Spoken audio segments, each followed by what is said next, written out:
Program are solely those of the host and other contributors. These do not necessarily represent those of Liberty Acquisitions 825, Blue Water Broadcasting, its management, staff, or any advertisers.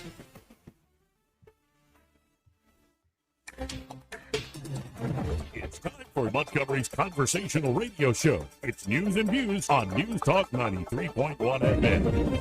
To join the conversation, call 272-9228.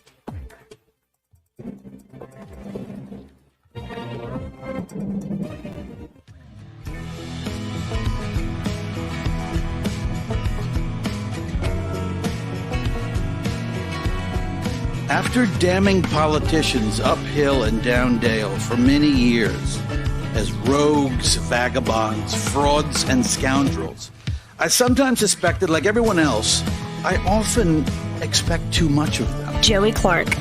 Welcome into News and Views in the afternoon, or as we're calling it online, Joey Clark Live. Welcome into the program. Good afternoon, Montgomery. And for those of us joining us online, if you're finding us online, this is just a humble little talk show here in Montgomery, Alabama. We're small, we're not much, but we're getting there. And it helps to have great guests like we're bringing on now. It's always my pleasure to bring on the one, the only Judge Andrew Napolitano. Judge, how you doing today? For a minute, I thought you were about to introduce Senator Tuberville, but yes, I'm doing well, thank you. I love having both senators on the program here, but I love how casual. Have you ever seen a member of the Senate or Congress just so casual about their title? He prefers to be called Coach, not Senator. Wow, that's pretty cool.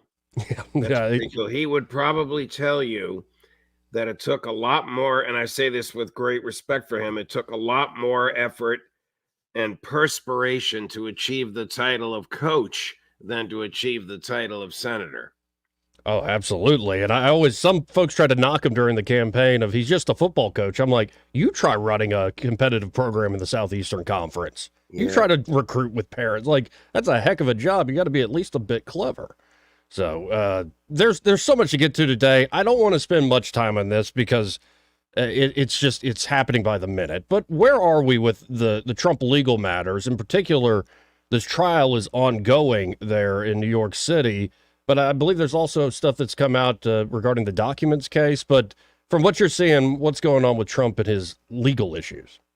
Well, the jury is seated. The actual trial itself began yesterday with oral arguments by both sides. They were unremarkable. I mean, the government laid out a strong case and the defense attacked the case. The government's case is that this was a plot to mask two crimes. The use of these funds to pay off Stormy Daniels as an ordinary and reasonable business deduction, therefore cheating the state out of tax dollars, relatively small amount. But more importantly, the use of corporate funds to pay a campaign debt, which is absolutely prohibited under federal and New York state law. The defense argument is Trump was running $1 billion corporation with thousands of employees. He wasn't the bookkeeper. He didn't know how this stuff was recorded in the books, nor would anybody expect him to. And Michael Cohen and Stormy Daniels have each given different versions in different forums than what you're going to hear here, so don't believe them. Standard opening arguments, each about 35 or 40 minutes in length. The first witness is David Pecker, who is the former owner and CEO of the National Enquirer, who's describing this long-running process that he employed at Trump's request and for compensation called catch and kill. So if a woman was threatening to reveal that she had intimate relations with Trump, and many of the women did threaten to reveal this, whether they actually had it or not is another story, but they threatened. Trump would pay David Pecker to send a reporter to this woman saying, look, we'll pay you X dollars for an exclusive. You got to sign a non-disclosure because you're just disclosing it to us. She signs the non-disclosure. They pay her X thousands of dollars for the exclusive. They write the piece up. She signs off on the piece, and then they kill it. They don't publish it. So there's no reporting of the allegation as well. This went on over and over and over again, according to David Pecker. And this is what happened with Stormy Daniels, except that Stormy was paid, according to Pecker, through Michael Cohen, whose payments were masked as legal expenses rather than as reimbursements for hush money. Bottom line is, if Trump had paid this hush money out of his own pocket, there would be no charges, no crime, no criminal case. That's where we are. Oh, what a mess. What a sordid world, too. Though I'd imagine it's not just the Inquirer or the TMZ or the tabloid world that does catch and kill. I'd imagine this might be a fairly common practice with folks, say, in corporate media. Well, that's a very interesting avenue that the defense may pursue on cross-examination to demonstrate that what Trump paid David Pecker to do was standard operating procedure. Now, listen, I don't know if Roger Ailes ever did this, but it'd be hard to believe that David Pecker was the only one who did it.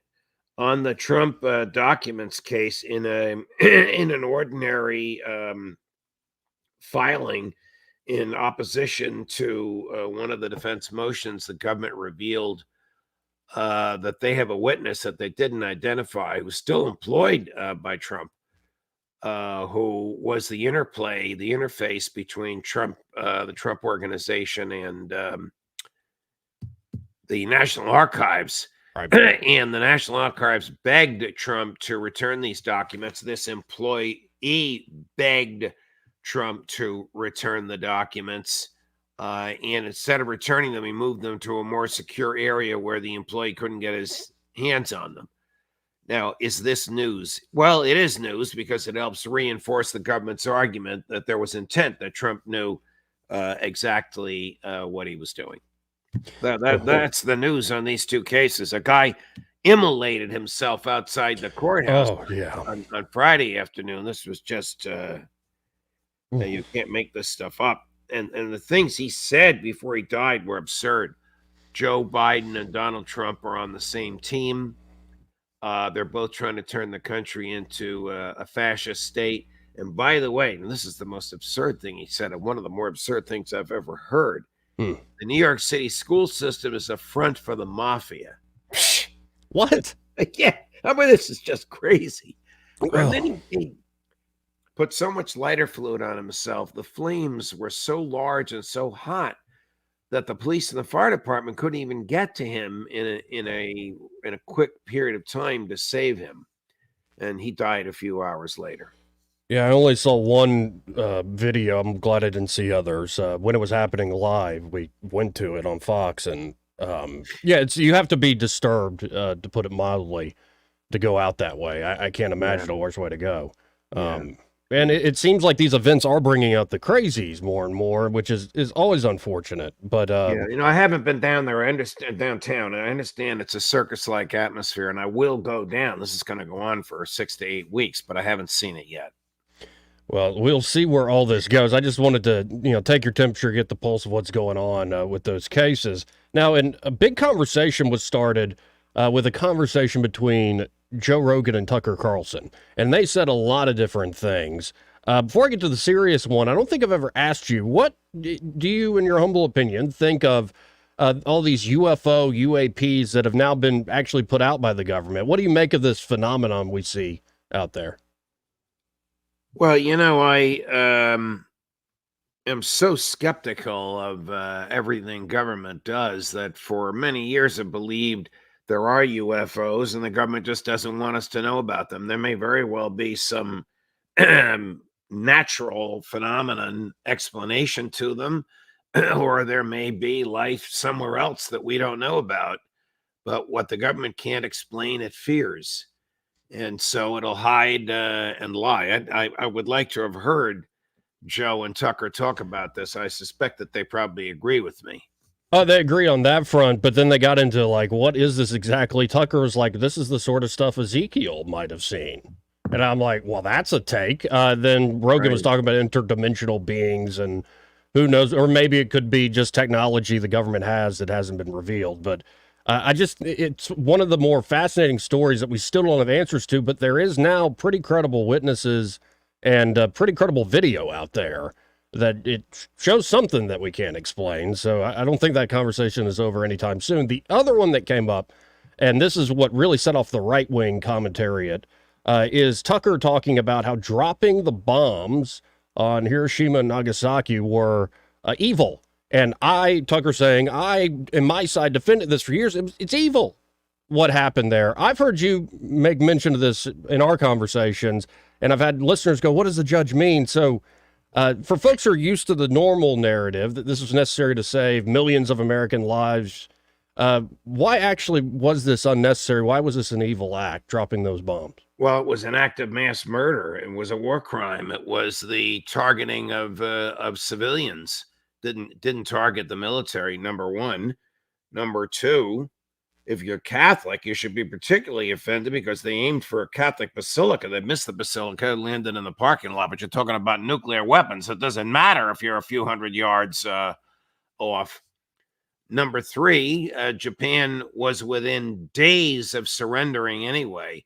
I mean, I've referred to Harry Truman, who had some merit as the worst man. If you measure deaths per second, the worst mass murderer in history, because of the dropping of these two bombs. In my opinion, he did it because he wanted to terrify his rival Joe Stalin and show old Joe what weaponry we had. Well, he could have done it on a deserted island rather than in a place where hundreds of thousands of people would be executed, evaporated, and maimed if they even managed to survive this. So I'm happy to hear that's what Tucker said. I know this is not a popular view, although just like the belief that FDR knew that December 7th, 1941 was coming and knowingly looked the other way, the view on Harry Truman and dropping these two bombs that I've just articulated is becoming a lot more widely accepted. Well, and I'm working my way through a book called Human Smoke by a guy named Nicholson Baker. Oh. I'm only about a third through it, and for folks who don't know the book, it essentially tells the lead up starting in World War I, but the lead up to World War II, but in like tweet length newspaper missives or little anecdotes. And the story it's telling so far is that there were really no good guys, but the Nazis were just that bad. But it's very chilling of like what you see Churchill talking about, what you see Roosevelt talking about, what you see Stimson, the defense secretary at the time. Like these were not like, it's not a Marvel movie, I think is the takeaway for me. And for folks who are interested, Scott Horton put out on Twitter X, and I retweeted it if you go to @thejoeyclark. It's from libertarianinstitute.org, and it's just a bunch of quotes from like Curtis LeMay, from Robert McNamara, from Eisenhower, from Stimson, from, say, a lot of higher-ups who were leading American armed forces at the time. Chester Nimitz I'm looking at here. Like, and so if people want to read that, just go to my Twitter, look what Scott Horton's put together. And I guess it's a fascinating time to question everything. It's like all this stuff that you used to be put in the box by, like, say, National Review types. Americans can now have conversations like you and I are having. And, I mean, I think it's hurts people. It's difficult to listen to sometimes, but maybe it's for the good. Well, I mean, we have a duty to know the truth as to how we got to where we are. We have a history of condemning certain presidents like Richard Nixon and idolizing others like Abraham Lincoln and FDR. Most of them were killers, and they killed to stay in office or prevent other people from doing more killing. I don't want to get into, theories of history, right. But what Harry Truman did, if we had lost the war, he would have been hanged for. Right. Now, it was not a legitimate military venture, just like firebombing Dresden was not a legitimate military venture that slaughtered tens of thousands of innocents and reduced a great European city to rubble just to create a panic on the part of the Germans. These are not legitimate military maneuvers. They are war crimes. Well, and I've got this quote in front of me. I want to read it to the audience. Judge, you've probably heard this before. This is At the time, he was a lieutenant colonel, later Secretary of Defense Robert McNamara. Quote, LeMay, speaking of Curtis LeMay said if we'd lost the war, we'd all be prosecuted as war criminals. And I think he's right. He, and I'd say I, were behaving as war criminals. LeMay recognized that what he was doing would be thought immoral if his side lost. But what makes it immoral if you lose and not immoral if you win? And it's chilling, let's just say, with the outbreak of war around the world. I know you cover that a lot on your show, Judging Freedom. I always love hearing, especially like Colonel McGregor, for instance. But who do you have coming up this week on Judging Freedom? Well, yesterday I had three of my biggest superstars. I had Colonel McGregor, Scott Ritter, and Professor Jeffrey Sachs. Coming up before the week is out, I have John Mearsheimer and Max Blumenthal. Today I have Karen Kwiatkowski, Matt Ho, and Kyle Anzalone. Kyle is from antiwar.com. Who jumps in when, along with Connor Freeman, when Scott Horton, of whom I'm a big fan, is not always available. Scott is finishing a 600 or 800 page book. Every time I ask him, it's got another 100 pages to it. So he's trying to conserve his time. But I love those guys. Antiwar.com is something I read first thing every morning. Well, and I appreciate your time here every Tuesday. And I guess until next week, really appreciate it. You got it, my man. All the best to you. Thank you. Thank you. Again, folks, that's Judge Andrew Napolitano. Always great having him here on the program. And what interesting times we live in. And, you know, think what you will about Tucker Carlson and all the stuff he's saying, but I love watching the man live free. I love watching him be free of that corporate media complex that he worked in for so long. And I would say the same of Judge Andrew Napolitano. It's amazing watching his show grow, Judging Freedom, and it's amazing to watch, well, him live free, again, be free of these older structures. Is everything we say on these airwaves, everything, you know, even the people I love like Judge Knapp or Tucker Carlson or Joe Rogan or, you know, take your pick, anybody you love, maybe even Donald Trump. Is everything they say always 100% right? No, because some of these things we ponder are very difficult questions. And the answer isn't always all that easy to see. But thank God we now have a little bit of freedom to speak our minds as we wish. Though, of course, the more people do that, the more there's going to be pushback by the petty tyrants and outright authoritarians that have always existed in human society. In fact, today there is a big stink over Elon Musk again, and his X platform putting out videos of a knifing terrorist attack that occurred in Australia. Australia, the government there of Australia, said Elon must take this down. And so what Elon did is they complied with Australia. They said if you're on Australia and you're on Twitter or you're on the X platform, you ain't going to see that video. The Australian authorities then said, no, that's not enough. You have to take it down for the whole entire world. That's a bridge too far. But they're not dumb, because I think the Australian authorities or anybody somewhat wise knows you can get things like VPNs. And so it'll look like when you go on the internet that you're not in Australia, you're in the United States. It's like, you know, this conversation that's been going on about, you know, pornography and porn websites. I think Texas passed a pretty stringent one. Well, they're technological get-arounds. I think so much of the fight for freedom, those are just two little examples, but so much of the fight for freedom is not about who you vote for, necessarily. It's part of it. But I think that gets overblown. It's more a technological game of cat and mouse. And so if the mice get smarter, we got to build a better mice trap. And then they'll probably get smarter again and adapt. And on it goes. It's not just about decrees from governments, but it's about the tools and means of living. And there are incredible people making incredible things happen every day, despite the sound and fury of our usual politics. You know, on the question of dropping the atomic bomb, I think both things can be true. I think you can genuinely believe that it was necessary. Now, maybe the record doesn't show it if you look at the top commanders at the time and what they thought. But you can believe that. There are a lot of Americans who still believe that. There are a lot of Americans who had family members who were able to live the rest of their lives. Purple Hearts being passed out early in anticipation of the invasion of the island of Japan. You can think that.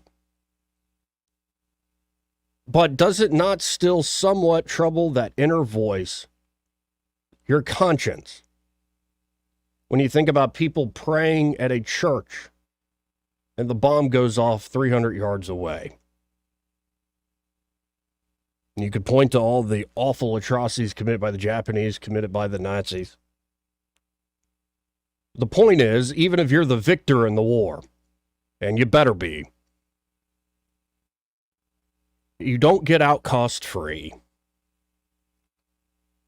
Nobody does. Nothing is free in this life. There's always a price to be paid. But especially when you're talking about total war, even if you win, even if you're justified in your winning, you don't get out cost-free. I ran across a clip from Oppenheimer, and I believe this is an old CBS interview, where he essentially expresses what I'm talking about. That he thought the dropping of the bomb was necessary. And yet he doesn't exactly seem like a man at peace at the same time. Actually, before we hit this break, let's watch or listen together. Again, this is Oppenheimer being interviewed in 1965 about the dropping of the atomic bomb. Let's listen in. Looking back now, do you think that our country's use of the bomb was necessary? I believe that the view which I learned from many, but above all from General Marshall and from Colonel Stimson, the Secretary of War, the view that they had, that we would have to fight our way to the main islands, and that it would involve a slaughter of Americans and Japanese on a massive scale, was arrived at by them in good faith, with regret, and on the best evidence that they then had. To that alternative, I think the bomb was an enormous relief. The war had started in '39. It had seen the death of tens of millions. It had seen brutality and degradation which had no place in the middle of the 20th century.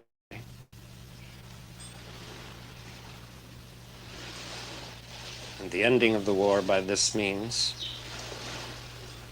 certainly cruel, was not undertaken lightly. But I am not, as of today, confident that a better course was then open. I have not a very good answer to this question. Dr. Oppenheimer, nevertheless, with all the rationalization, with all the inevitability of the decision that history demonstrates to us, you and many like you who brought the bomb into being still seem to suffer, may I say, from a bad conscience about it. Is that true, sir? Well, I don't want to speak for others because we're all different. I think when you play a meaningful part in bringing about the death of over 100,000 people and the injury of a comparable number, you naturally don't think of that as with ease. I believe we had a great cause to do this, but I do not think that our consciences should be entirely easy at stepping out of the part of studying nature, learning the truth about it, to change the course of human history. Long Again, that was Oppenheimer in 1965. It's a complicated question.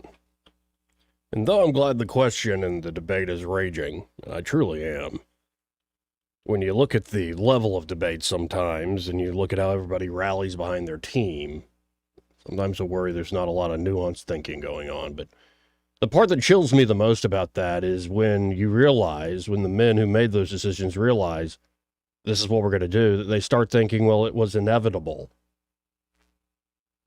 How much choice do you have?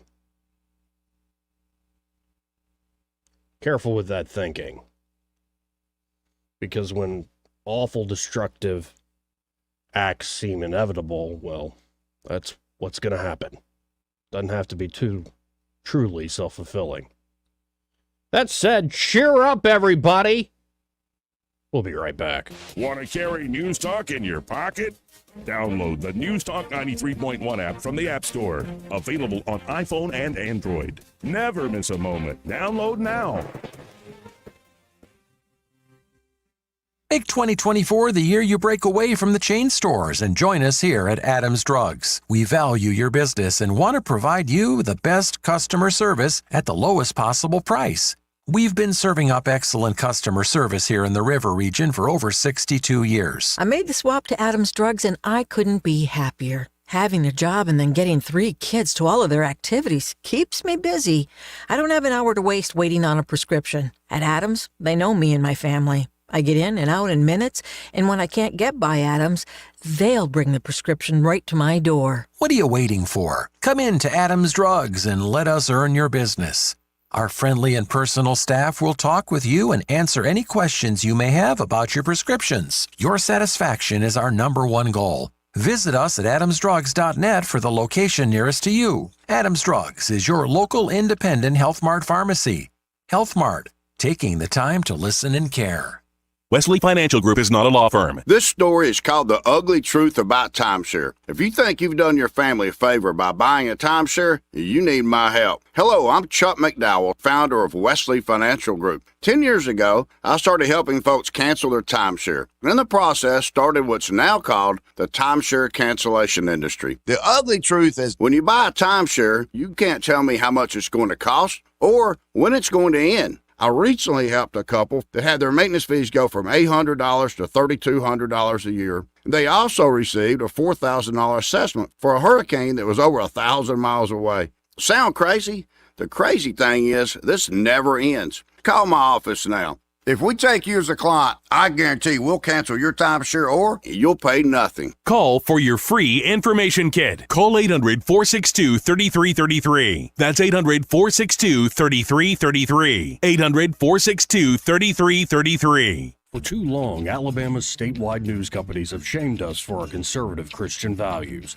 Alabama deserves a news company that cherishes our culture, a company that isn't bought and paid for by the powers that be. 1819 News is that company. Run by Alabamians for Alabamians, 1819 News celebrates what is good and beautiful about our state, while exposing those who work against our values in secret. Just go to 1819news.com to learn more. Subscribe to our newsletter. That's 1819news.com. All the headlines the mainstream media won't touch. Your News Talk station. News Talk 93.1 FM WACV.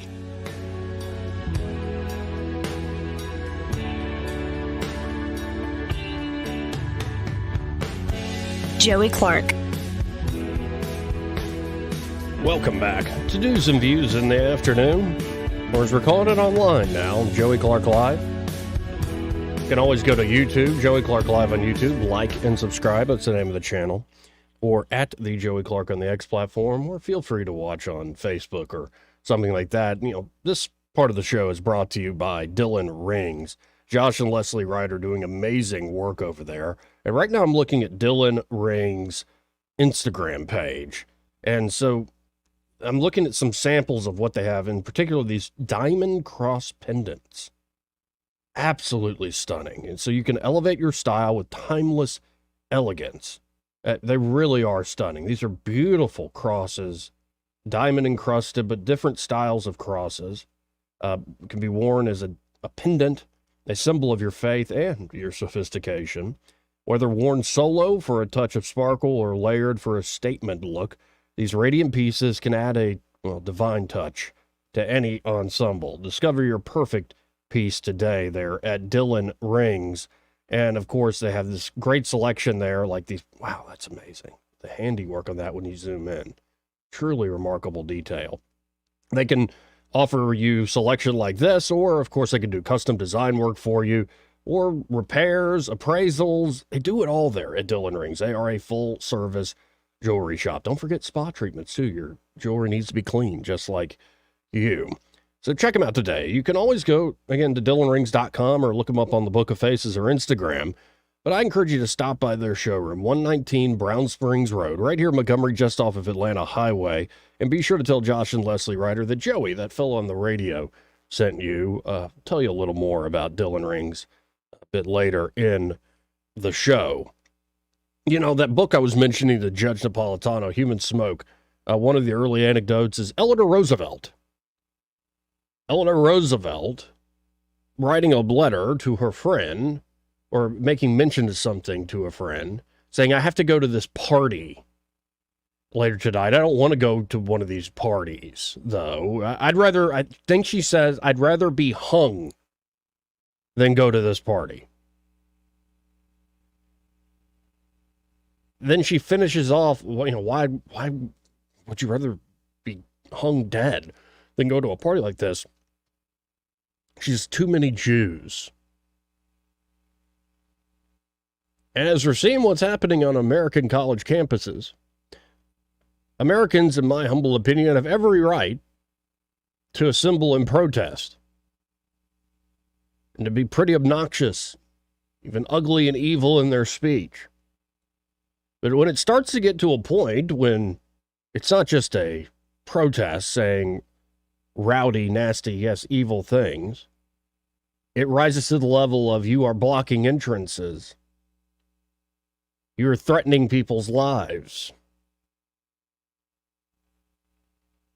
Heading towards a dark chapter in American history if this continues.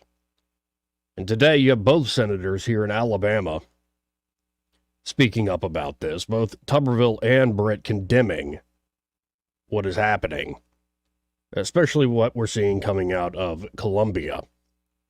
So both Tommy Tuberville and Katie Britt came out forcefully to condemn the recent wave of anti-Israel protests popping up at universities around the nation. For days at prominent college campuses across the United States, students and others have gathered in protest against Israel in the escalating hostilities in the Middle East. I believe Israel is now working with Egypt and the United States to try to create a evacuation plan for Rafah. They're still going to go in. They're trying to build out a 1 million-person camp, essentially, to get more and more folks out of Rafah to take on the last brigades that Hamas has there in that major city. So the war ain't over. But at Yale University in New Haven, Connecticut, dozens of protesters were apprehended by police Monday morning after blocking traffic. Similarly, at Columbia University in New York City, hundreds of protesters also blocked traffic and set up a campsite. After hundreds of students were arrested for the campsite, students from other universities and others set up another encampment to protest their arrest. Columbia University President Manoush Shafiq announced on Monday that the school would cancel all in-person classes while denouncing anti-Semitic language and intimidating, harassing behavior. An Israeli professor at the Columbia School of Business claimed he was prohibited from entering the campus since police could not guarantee his safety. Tuberville responded, showing disgust that these actions took place on the Jewish holiday of Passover. You also had Senator Katie Britt weighing in, saying in part, this is no place on American college campuses or anywhere on U.S. soil. The Senate should immediately pass the Stop Anti-Semitism on College Campuses Act and Anti-Semitism Awareness Act. It's time for the Senate Democrat majority to decide whether it stands with the radicals on the far left, or with the Jewish people. Now, you have other senators beyond Tuberville and Britt I believe Tom Cotton and Josh Hawley calling for the National Guard to be sent into some of these places. Again, we're heading into dark times here, folks. And the more you read history, especially what happened in the 20s and 30s of the last century, makes you wonder, are we repeating it all over again? But it won't happen exactly how it happened before. History doesn't exactly repeat, but it does rhyme. And there seems to be a darkness descending over this country. The more we rely on politics and political posturing to solve our so-called problems. There's got to be another way. But again, cheer up. Now, I've had people, you're from Alabama, what, inbred? Alabamians been called all sorts of names, with the hookworm and incest belt of the country. But then I saw this senator from Australia. And I'm like, well, they call Alabamians inbred. Look at this specimen right here. She's talking about Elon Musk and the fact that he doesn't want to censor the entire world, like access from people all around the world to particular videos because the Australian government said so. So her response is, Elon Musk has no social conscience or conscience whatsoever. I don't know, whatever Elon Musk is on, it says that that's okay to continue to air that is absolutely disgusting behaviour. An inbred, ugly woman. And quite frankly, the bloke should be jailed. Oh! And the sooner that we can bring rules in... So not only inbred, you're a tyrant. ...or do something about this sort of game playing with our social media, the better off we're going to be. But quite frankly, the power that man has, because of that platform that he's on, it's got to stop. It has absolutely got to stop. So she calls on jailing people for not, giving into government censorship. But she's the one with the social conscience. No, I think you're just a criminal, lady. I don't care how many people you convinced to vote for you in Australia, that backwater. And again, I say that advisedly as an Alabamian. But that's absurd. And that's the perfect example of governments all over the world and people that are in office all over the world, on the right and the so-called left. That they want the power, they want the control, and if you don't bow to their wishes and whims, you're the one without a social conscience. Well, I don't know about a social conscience, but we have a thing called a conscience. We also have a thing called a mind, and my conscience tells me that I should be willing to die for the freedom to believe what I want, say what I want, and yes, watch what I want. Even if you find it horrific. On it says that that's okay to continue to air that is absolutely disgusting behaviour. Mm-hmm. And quite frankly, the bloke should be jailed. The bloker. No, I can't do an Aussie accent, but probably to my credit. Brett Ugly. He may not know whether he's coming or going, but whether you're going to work or coming home, Greg Budell is there. Mornings 6 till 9 and afternoons 3 till 6. Only on News Talk 93.1 FM WACV. Hi, this is Bo Goodson from the Goodson Group. Selling a home in the river region in this market takes some planning and preparation to be successful. Here are some steps to take to get your home sold fast.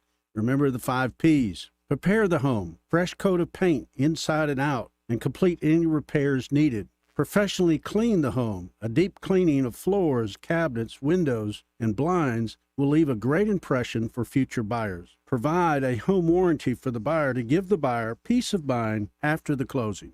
Provide a closing cost allowance for the buyer to help them be able to afford your home. Price your home to sell, not sit. A comparative market analysis from a local realtor will demonstrate what other properties have sold for in your neighborhood. Well-priced homes sell faster with less hassle. Houses are selling fast and sellers are getting top dollar. For all the answers, call Bo Goodson at the Goodson Group, 221-2883 or 551-0225.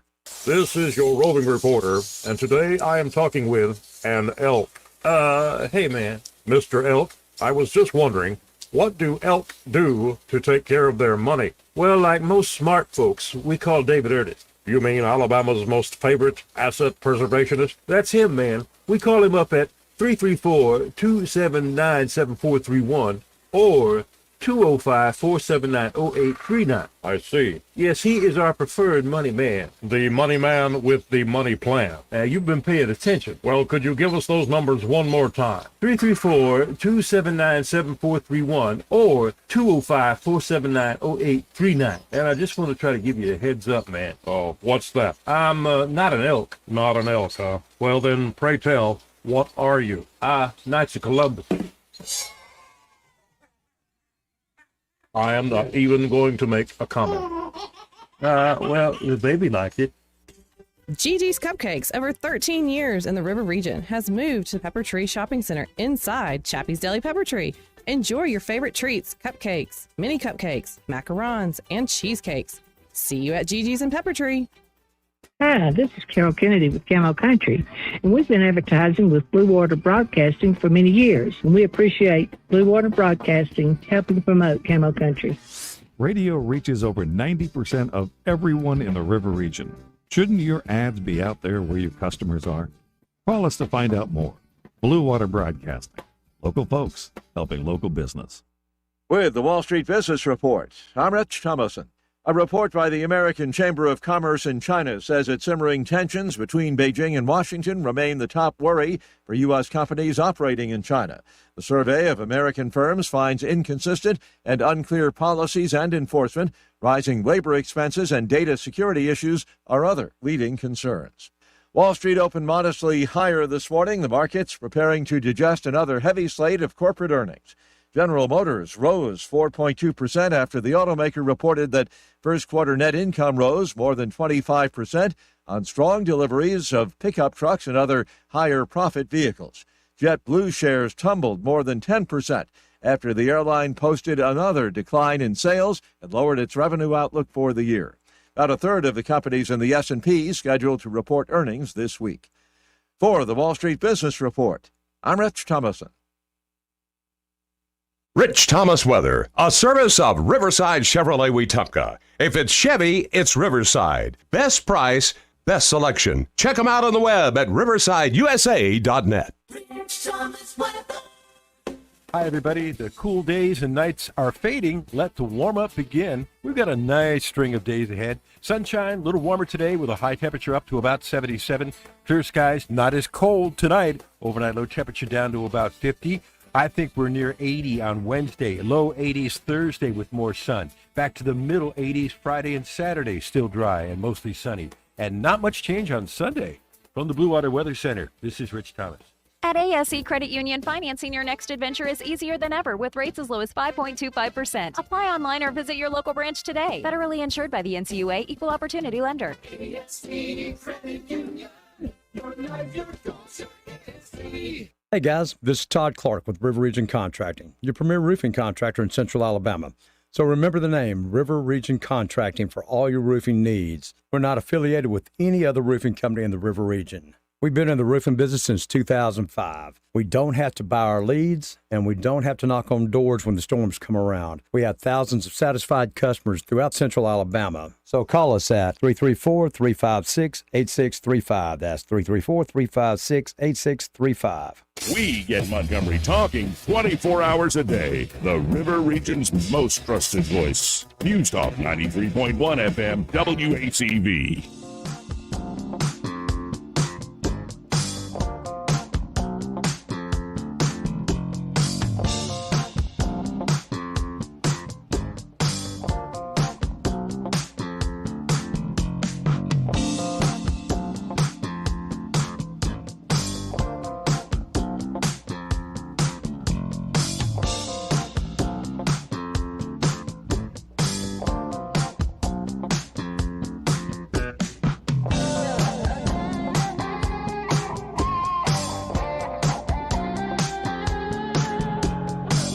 Joey Clark.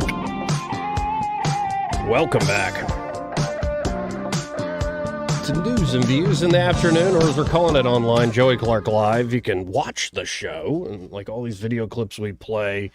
Of course, you can go to Joey Clark Live on YouTube or at the Joey Clark on Twitter X, or just search my name on the Book of Faces. And if you want to get in on the show, it's 334-272-9228. That's 272-9228.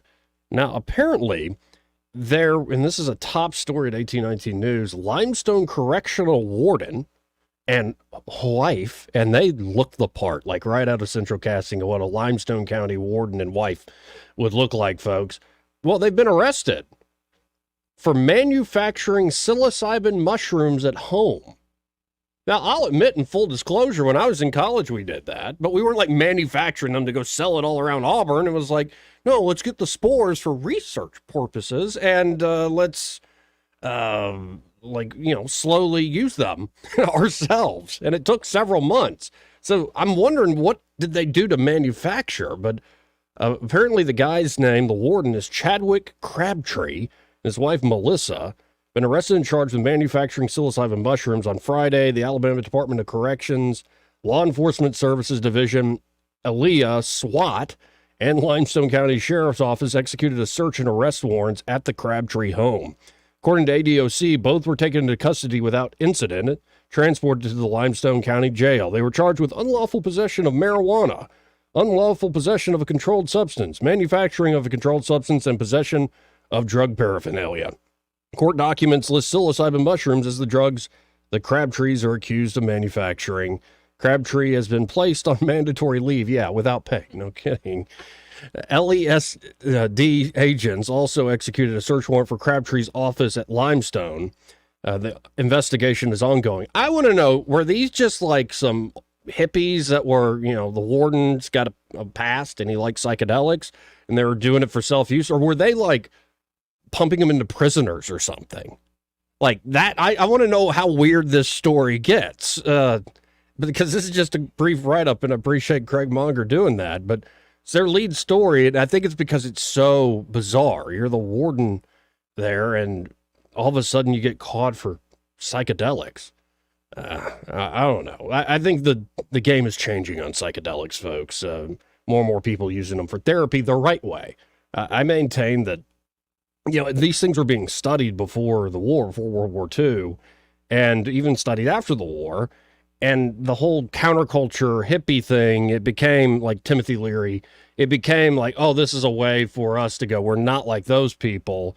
And these drugs became more of this sort of new agey party drug. And I think what happened through that process is these very powerful substances became abused. And I don't just mean like people took too much. I mean, they became like used for just recreation and fun, where it could be used. We're seeing now with ketamine treatments that there's some in Birmingham, people in Atlanta helping them with depression or trauma they've been through. There have been amazing studies at Johns Hopkins with psilocybin when it comes to people that say have received a diagnosis that they're going to die, like they're terminally ill. And a lot of folks, some better than others, don't take the prospect of death very well. They found that folks who have these terminal diagnoses are now more at peace with their life, more at peace with themselves, and facing the prospect of death after in a guided, controlled experience going through it. Others studies have found this is the best way for smoking cessation, like to stop smoking. That if you have what they call like a God experience, like you feel like you met God or you're one with the universe, like you're over the top, and you go in saying, I want to stop smoking, people will leave that situation. They'll never smoke again. And years later will still maintain that was one of the most profound moments of their life. So I'm not saying I have all the answers or that the science or experts do, but that's something incredibly powerful there. And it's a shame it's taken so long to, put our arms around this incredible substance. That said, I look at the pictures of these folks and I don't think they're using it for therapy. It's just, maybe I'm judging a book by its cover, but I don't think they're using it for therapy. 272-9228, again, if you want to hop in on the program. This part of the program brought to you by Montgomery Men's Health. And there at Montgomery Men's Health, well, men, two things can happen as we get older in life. You can have erectile dysfunction. ED is a real thing. Or low testosterone, which actually might be the underlying problem to your bedroom issues. And these are not things that are, you should deny, put off, be ashamed about. And it's certainly not something to wait to get fixed.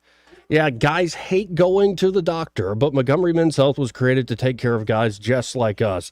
And the reality is, pills often quit working and guys start making excuses for not coming to bed. Did you know there are actually studies now, folks, that show that men will be more irritable and argumentative just before bed just to avoid failing at intimacy? They don't want to go through it. So if you're lacking motivation, energy, and drive, including a loss of sex drive, you're always tired, feel like you're walking through life in a fog, knowing whether you have low T is huge in combating some of these issues. The providers at Montgomery Men's Health, to help you out, will conduct a testosterone-focused lab workup plus a consultation for only $99. And Montgomery Men's Health has low T treatments that can truly change lives. Men can experience higher energy, better gains in the gym, brother, better mental clarity, improved sleep patterns, a faster metabolism, you usually even notice an increased libido. And you can actually book the same day that you call. Guys, it's time to feel amazing and hit your goals this year. That number, 440-3663. That's 440-3663. Or go to MontgomeryMen'sHealth.com to book your appointment today. Do we have somebody here? We do, but I don't know how to do hold. Okay, just hit the green one. The green one, this one? That one, yep. All right. And who is it? It's Hair of the Dog. Hair of the Dog? Is who? Hair of the Dog? Eric the Dog? Who is this? It's Eric the Dog. Yes. I'm not even going to reveal what's going on. This is too much fun. Right. I was having fun myself. How you doing, man? Doing all right. I wanted to go take one of those mushroom things, but I don't smoke, so if I go and take it, does that mean I'm cured of smoking? Well, you said mushroom. You said mushroom thing like it's a pill. Does it come in pill form? Or do you have to eat it? There's some pills, or they're like dried out actual mushrooms. Teas, yeah. Yeah, tonics. this is a learning process for me. You said weed. Well, if you're going to be in Montgomery, you got to know your drugs. That's just how it goes. Well, I just got back to Montgomery, so that's news for me. And that's the voice of Susan Woody, folks. Hey, Susan. Hey, Joey. I'm just filling in this afternoon for Rosie with Greg, and I'm having to learn the process here. So Joey is nice enough to let me sit in and fumble my way through until I get used to this phone thing. No, it's all good. Well, it'll be all right. The people that call in here really don't care. I know. You can hang up on them a few times, they'll call back. They're just going to think it's funny. I just might do that. Well, the cool thing is, Joey just growed up. Joey was just a boy when I left. He's now a young man. He was just a boy. He was. Yeah, well, what? How old were you 9 years ago? I was 24. Well, there you go. See, I told you. Yeah, or 26. However it is, I don't do math. Don't make me do math on air. And now he's a young man. Math, and he's math okay. Math bad. He's articulate and knowledgeable. I'm impressed. I'm 50 pounds heavier. But still Well, you handsome, gotta I hold that might chair say, down, ladies. Joey. Oh, my. Oh, honey. I'm telling you. Look out there. No, not a cougar any longer. I told Greg he's going to have to lose some of those sound effects. Because Yep. I'm not you that know how cougar. to encourage them, don't you? No,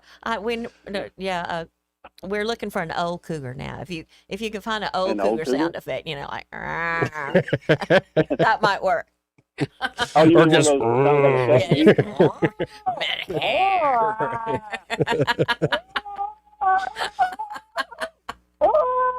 What is going on right now? Eric's making sound effects. We'll get those later. I was trying to help her out. I think you got a bad batch of mushrooms, man. Those sounds coming out of you. Don't look in the mirror for too long. What? What if you say Candyman 3 times while you do it? Flip the lights off. Does that work? Right. Yeah. Maybe on screens. Are we still talking mushrooms here? We just came back to it, but I got to hit this break, you Eric. said you say Candyman 3 times while you're doing it, and I just wasn't sure exactly what that meant. That's an old thing. I don't even remember where it came from. Like the movie The Candyman, man. I mean, it's like a horror And that's movie. really Like he'll awesome show version up. It's like, yeah. Well, speaking of porn, No.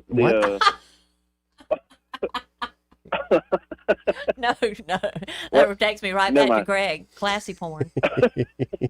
He invented that oxymoron. Yeah, he's still got that same mustache, don't he? Look at them calves. That dude rides a bike forever. He has been riding like crazy. Like he's been putting in the miles. He lost losing weight. He's lost a lot of weight. Oh, What yeah. was the catalyst for that? I don't know. Just all of a sudden wake up and decide he was too fat. I don't know. He didn't walk me through the process. He just started biking all of a sudden. He rides a It's going to be bike awesome this afternoon. like a bicycle bike? Yeah, all throughout Arrowhead, I think. Oh, my goodness. And somebody Hey, tried to give him a Ryan, little too. basket to put on there, a little cute little girly. And we still haven't found the culprit. That was a couple of years ago, and he's still got it, hadn't installed it. Oh, I'm going to have a video of It's that. Eddie. Hey, whenever he walks by you, Susan, just when he walks by you, just go, look at the glutes on that guy, and then just walk off. Thank you. Thank you, Hare, or Eric. Well, Eric, I got to stop the hour You break. can say I man. said it. All right, y'all. Adios. We do have to top hour break. More news and views after this.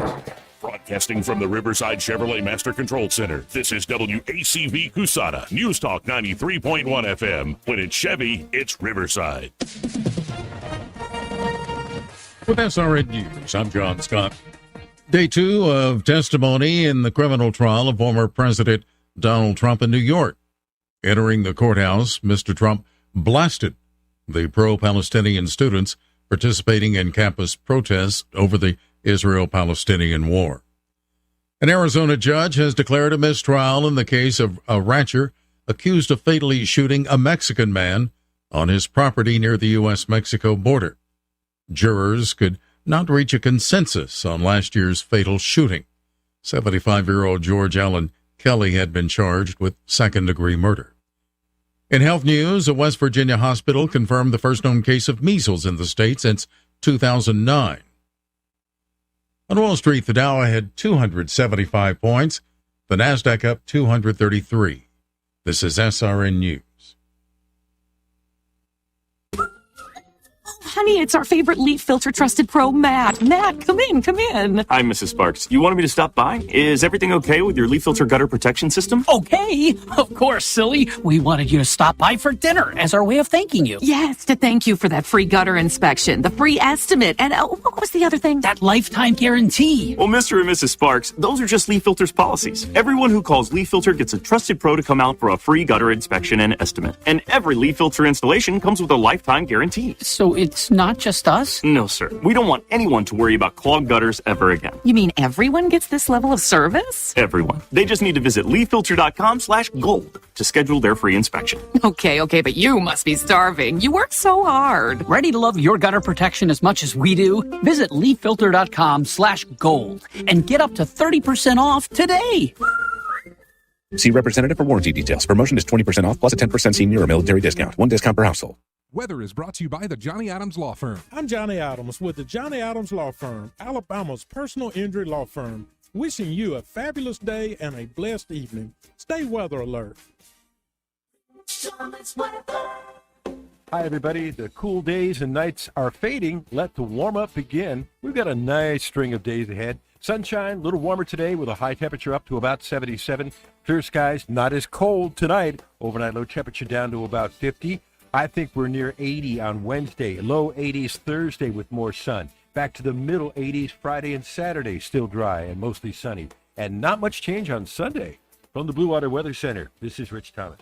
For the lowest prices around on flooring and DIY flooring installation supplies, Budget Floors and More is your new best friend. Luxury vinyl plank, carpet, ceramic tile, floor installation supplies, and more with prices lower than the big box stores. Budget Floors and More, Hunter Lane across from Del Rey to Publix. The Blue Water Broadcasting News Center, here are today's top stories. Lieutenant Governor Will Ainsworth is expected to speak today in support of legislation that would create a child care tax credit. This is part of the bipartisan Working for Alabama legislative package encouraging businesses to offer child care services to their employees. Montgomery Mayor Stephen Reed and other officials announced new initiatives to aid small businesses in the River Region on Monday. A portion of the funds from the American Rescue Plan Act will go to a small business multi-million-dollar low-interest loan program. The PETA organization, that's People for the Ethical Treatment of Animals, sent a letter to the Floribama Lounge Monday urging that the dead fish used at the popular mullet toss event be replaced with fake rubber fish. The Floribama Interstate Mullet Toss happens this weekend, most likely with real mullet. From the Blue Water Broadcasting News Center, I'm Sky Mosley. This hour of news and views is brought to you by our good friends at Alabama Home Mortgage. Alabama Home Mortgage, 567-4223. Visit them on the web at myalabamahomemortgage.com. NMLS number 1586368, an equal housing lender. This is former Alabama Supreme Court Justice Glenn Murdoch. Alabama is a great place to live and work and raise our families because Alabamians are a good people of faith and traditional values. But a huge gambling bill in Montgomery would change our culture forever. Neon light casinos bringing more crime to our big cities and small towns, highly addictive cell phone betting, and the state selling the lie of lottery riches to the poor and most vulnerable. With all that's wrong in the world, this is no time to give up on our traditional values in Alabama. Call and ask your senator to be the leader you elected them to be, to stand strong and vote no on gambling, and keep the Alabama we know and love. Thank you. Call your senator at 334-261-0800, 334-261-0800, 334-261-0800. Paid for by Alabama Eagle Forum, Box 130757, Birmingham. The Harriet 2 offers the finest entertainment in Montgomery with cruises on the Alabama River each weekend. Start your weekend with the Friday night family dinner cruise. Enjoy a delicious meal with dessert and cocktails as you dance to the live entertainment. Saturday, take in the scenic sunset cruise with stunning views and more entertainment. End your weekend with the blues cruise Sunday evening. Relax and listen to the sounds of local jazz artists as you sip on craft cocktails. Book your cruise on the Harriet 2 today at funinmontgomery.com. The views and opinions of the following program are solely those of the host and other contributors. These do not necessarily represent those of Liberty Acquisitions 825, Blue Water Broadcasting, its management, staff, or any advertisers.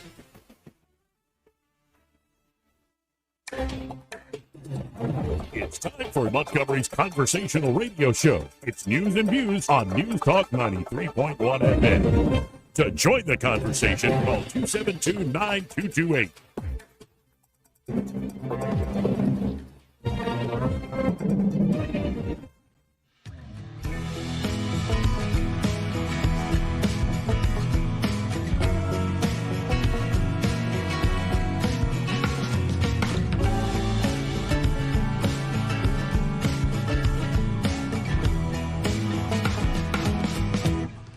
Joey Clark. Welcome back. Now, we're trying to train somebody up here on the phone, so you don't have to have a real reason, but if we could help our trainee here. Yeah, just speak succinctly, clearly. 272-9228. Help her out as she's learning our new phone just system. Slowly. Speak slowly. Now, is it odd being back, because this is a different studio, but is it odd being back? Like, I know you were on with Greg a few days ago, like last week or something. Yeah.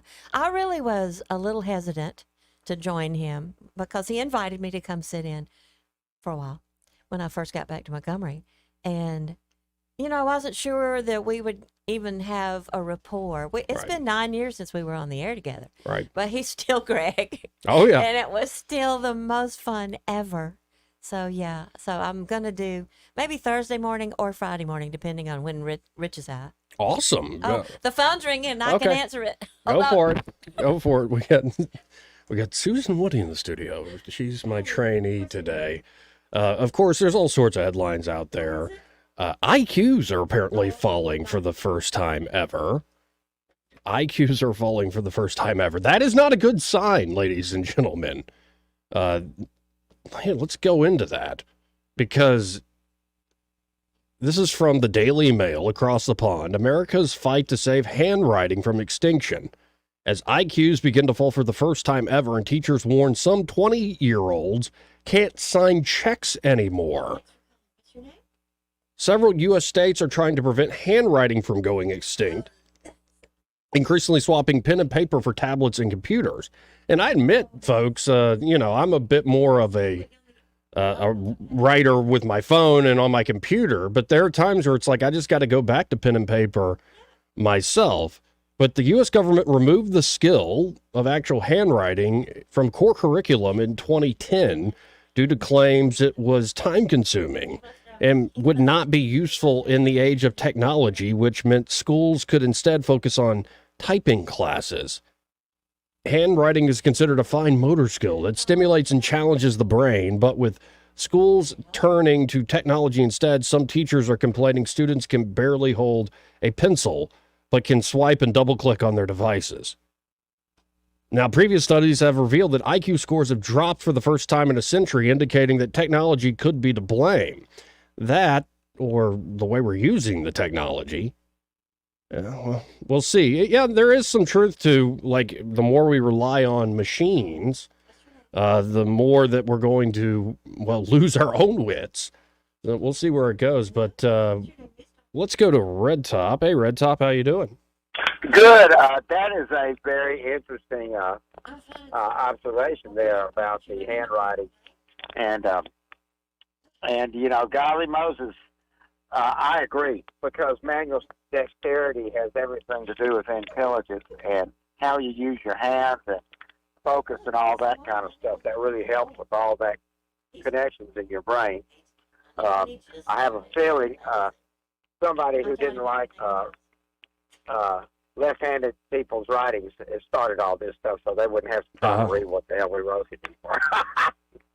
Yes, because I probably needed to type, because ain't one none could read my writing and say D. So I got D in writing every year, Joey. Well, I'm not really that surprised, honestly.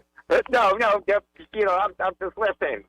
I can't even read my own writing. I think it's more than being left-handed. Come on, I've gotten to know you. Yeah, but I can play the hell out of a lot of musical instruments. There you go. There you go. Who gives a damn about the pen? Now, on another subject, I think the goal with Donald Trump and his trials is to get his ass in jail as soon as possible. And therefore, they could extradite him to Georgia for his election fraud trial. And I'm starting to get the real creeps about this thing in New York City, man, because they ready to hang him. Don't nobody like Donald Trump in New York. I think this particular one's a joke. Maybe, and I don't think Georgia's going to be one. The documents case maybe has something more to it, but we'll see what Judge Cannon does in those. But I just don't. Maybe I'm wrong, and what you're saying is true. They're going to throw him in jail. And, well, that'll be the end of it. But did you see what Trump came out and said on Truth Social? Are you a Truth Social guy, Red Top? No, but I get all his posts are read by news people on all the 9 networks I watch every day. So I don't see all of them, but fill me in. Yeah. Okay, so this one came out this morning. This is about Judge Merchan, who is the judge in this Stormy Daniels catch and kill, the violation of finance law for elections. And here's Trump, what he said, quote, highly conflicted, to put it mildly, Judge Juan Merchan has taken away my constitutional right to free speech. Everybody is allowed to talk and lie about me, but I'm not allowed to defend myself. This is a kangaroo court. Now, that's what he said right before he went in the courtroom. Yeah, it is. And they're like, you need to shut up, Mr. Trump. I'm not going to shut up. In fact, I'm a genie. Rub my box. I give you a wish. They played that on Newsmax this morning, right before he went in. Now, has he been charged with contempt of court? They're talking about it still. The lawyers and judges, or the judge and lawyers are going back and forth about it. Yeah, you know, it is now officially 8 years this man has been harassed by the Justice Department. And if he don't win, I have very strong concerns about all the people who have been for him all these 8 years and posted and journalists and all this kind of stuff. It kind of gives me the creep because they're going to, the Justice Department has no limits on it now, or none of the intelligence. This is a weird situation, out of control. You know what I mean? They could really do any damn thing they want to you and me or anybody else. It wouldn't be nothing we could do about it. Oh, yeah. I'm very uncomfortable with this group. Well, I think the entire government is illegitimate from a constitutional and moral basis, but unfortunately, governments can be legitimate in terms of their just sheer power to control. So, yeah, that's been going on since the 60s. Yep. Ask an old hippie like me. Yep. Roll Tide, go Trump. Thank you, bud. Let's go to Crawdad. Hey, Crawdad. Good morning. I Good tell afternoon. You what, you have the loveliest lady in your studio today. I was so glad to hear her voice, and I was hoping someone would talk about Moses today, Holy Moses, and what do you know? The young boy from St. Bede, bam, he says, the Holy Moses. Happy Passover, Red Top. Thank you. Now, you see, I don't even have to talk about Moses and having to, this angel of death passing over Israel. He already broke the ice on that. So, yes, happy post-Passover. And hang on a second. I had this thought in my head. All right. I don't know why. I must be because of the stroke. I see a lady swinging over the stage as a Peter Pan. That was a lovely image in my mind because, Miss Susan, it's fantastic to hear you back in town. Well, thank you so much. I think Joey probably wasn't even born when I was doing Peter Pan. Oh, my goodness. Might be right. He was a young fella. I think Red Top might have been a young fella, too. I'm not sure. I don't know. I'm just so amazed that Joey is so articulate and verbose. When he first came here, he barely spoke. Yeah, I know how to shut He up. was so quiet.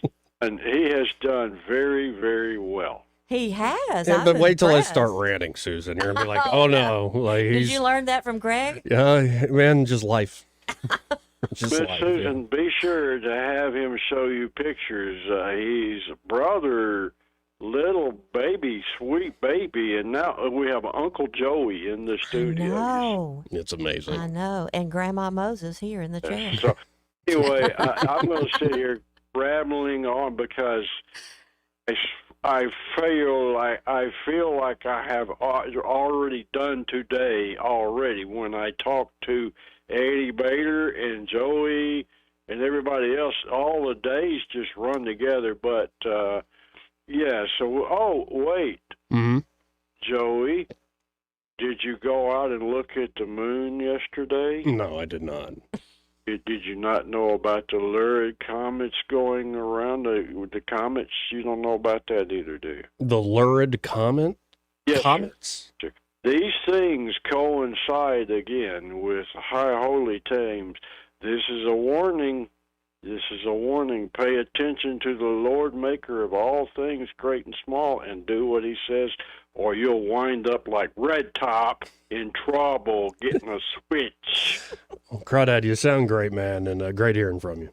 Thank you. And tell Eddie over there, Eddie, where's my mullet, dang it? I want my mullet. Okay, I'll pass it along. Thank you, Crawdad. Wow. Blast from the past there. No, it does bring back memories where, when I first started here, I've learned, well, it's a good skill, especially I've learned in politics, especially. Like, there are times when you should just shut the F up. Well, I really didn't know you had a brain because you never said anything. Yeah. And here you are all smart and everything. I'm very impressed. Oh, yeah. No, I remember I had to co-host, like, a guest host for Greg in the morning, and you just kept dogging me about living with my parents. Me? Yeah. No. Yeah. Well, I apologize, That doesn't. Joey. That's out of character, right? You wouldn't mess That with was some. my job on the morning show, as I recall it. I do remember that and I remember because it was funny. Yeah, I was nicknamed actually by one of our owners at the time. I can't say the word on the air. Oh. But it starts with S, and the second word is stir. Oh, crap stirrer. Yeah, that. Right. A little more succinct, actually. Right. There you go.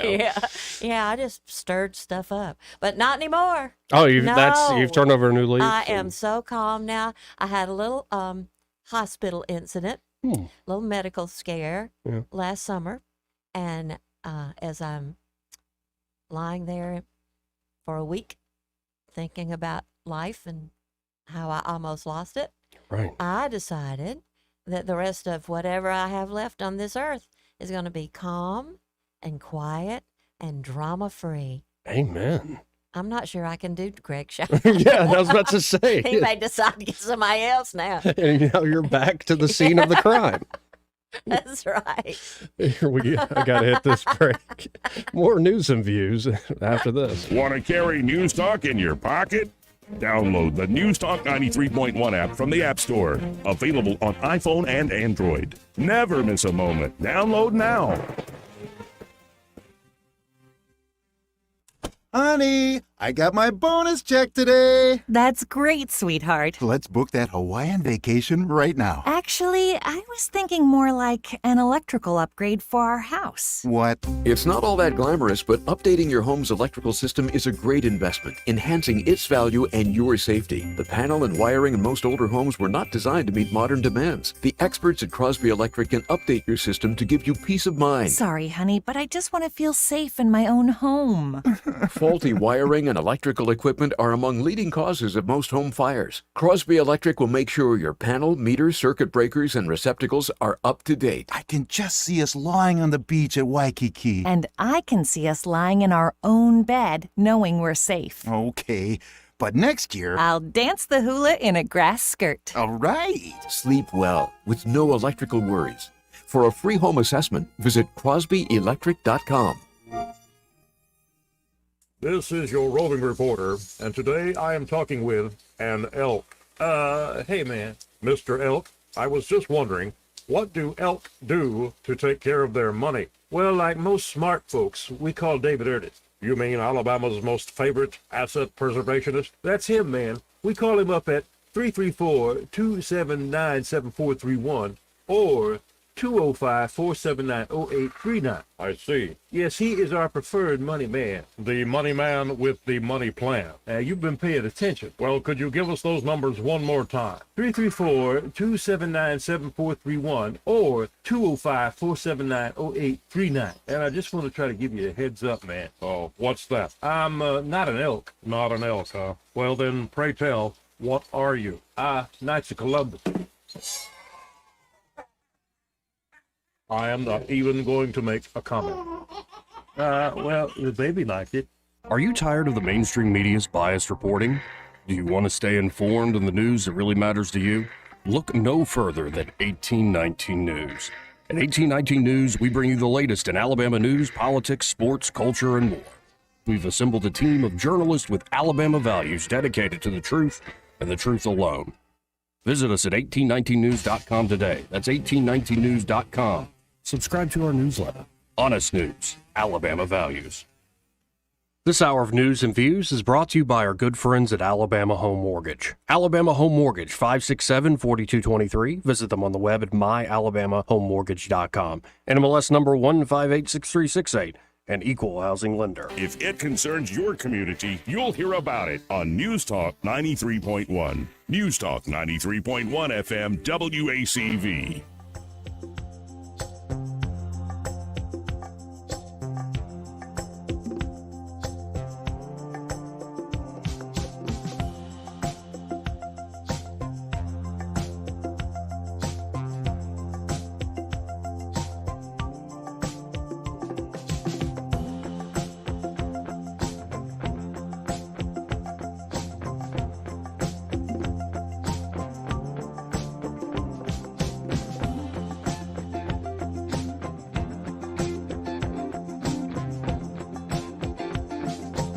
Joey Clark.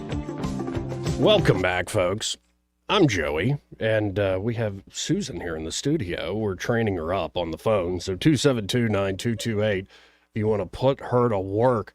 Now, let's just go through some headlines here. This is a follow-up from a story we did last week.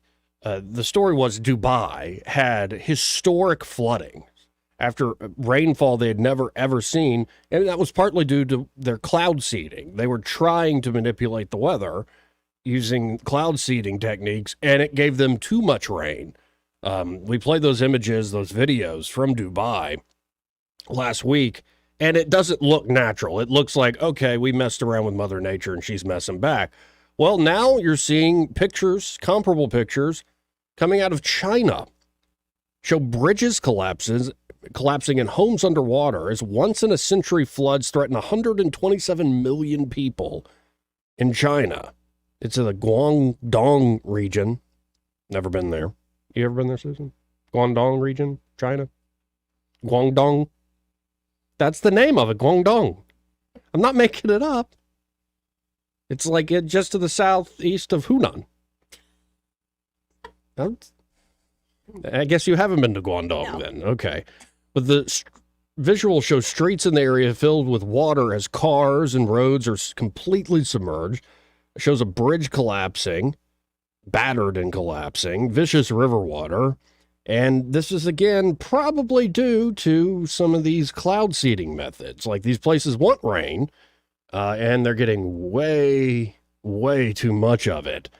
Now, moving on from that, because that's just, like, it's a tale as old as time. Don't mess with Mother Nature. Don't mess with the primal forces of nature, Mr. Beale, so to speak. Like, this, it's not going to work out well. We have a new study, though. This is one of my favorite websites, studyfinds.org. Because some of these studies, you're like, did they really need a study for that? Like, eating cake every day will make you fat. Like, oh, really? I didn't know that. Well, this one, I don't know if it's so obvious or not. They asked, when does old age begin? Wait a minute now. What?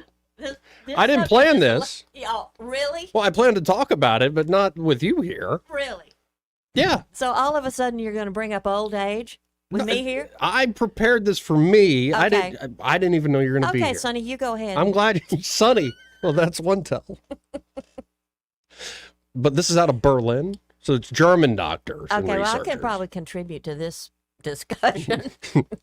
So, when does old age really begin? Seniors think 75 is the new 65. Are we getting older later in life? People dread the idea of aging. However, a new study from an international team of researchers reveals the definition of quote-unquote old age is changing. Compared to previous generations, people now put off considering themselves old until later in life. The study, conducted by a team of researchers from Germany and the United States, published in the journal Psychology and Aging, there's a journal for that, analyzed data from over 14,000 people born between 1911 and 1974 participated in the ongoing survey. And they asked a simple question. At what age would you describe someone as old? Well, what would you describe someone as old? What age? There's different types of old. Like, I would say clearly 80s is old. Okay. I'd say strong, like, there's a few 80-year-olds that will surprise you, but I would say 80 is a pretty good, like, old man age. Like, you can have guys that are in their 50s that look 80, so, you know, but I'd say 80 is a good number. Yeah, 70 was tough for me. According to the team's findings, people in their mid-60s believe old age begins around 75.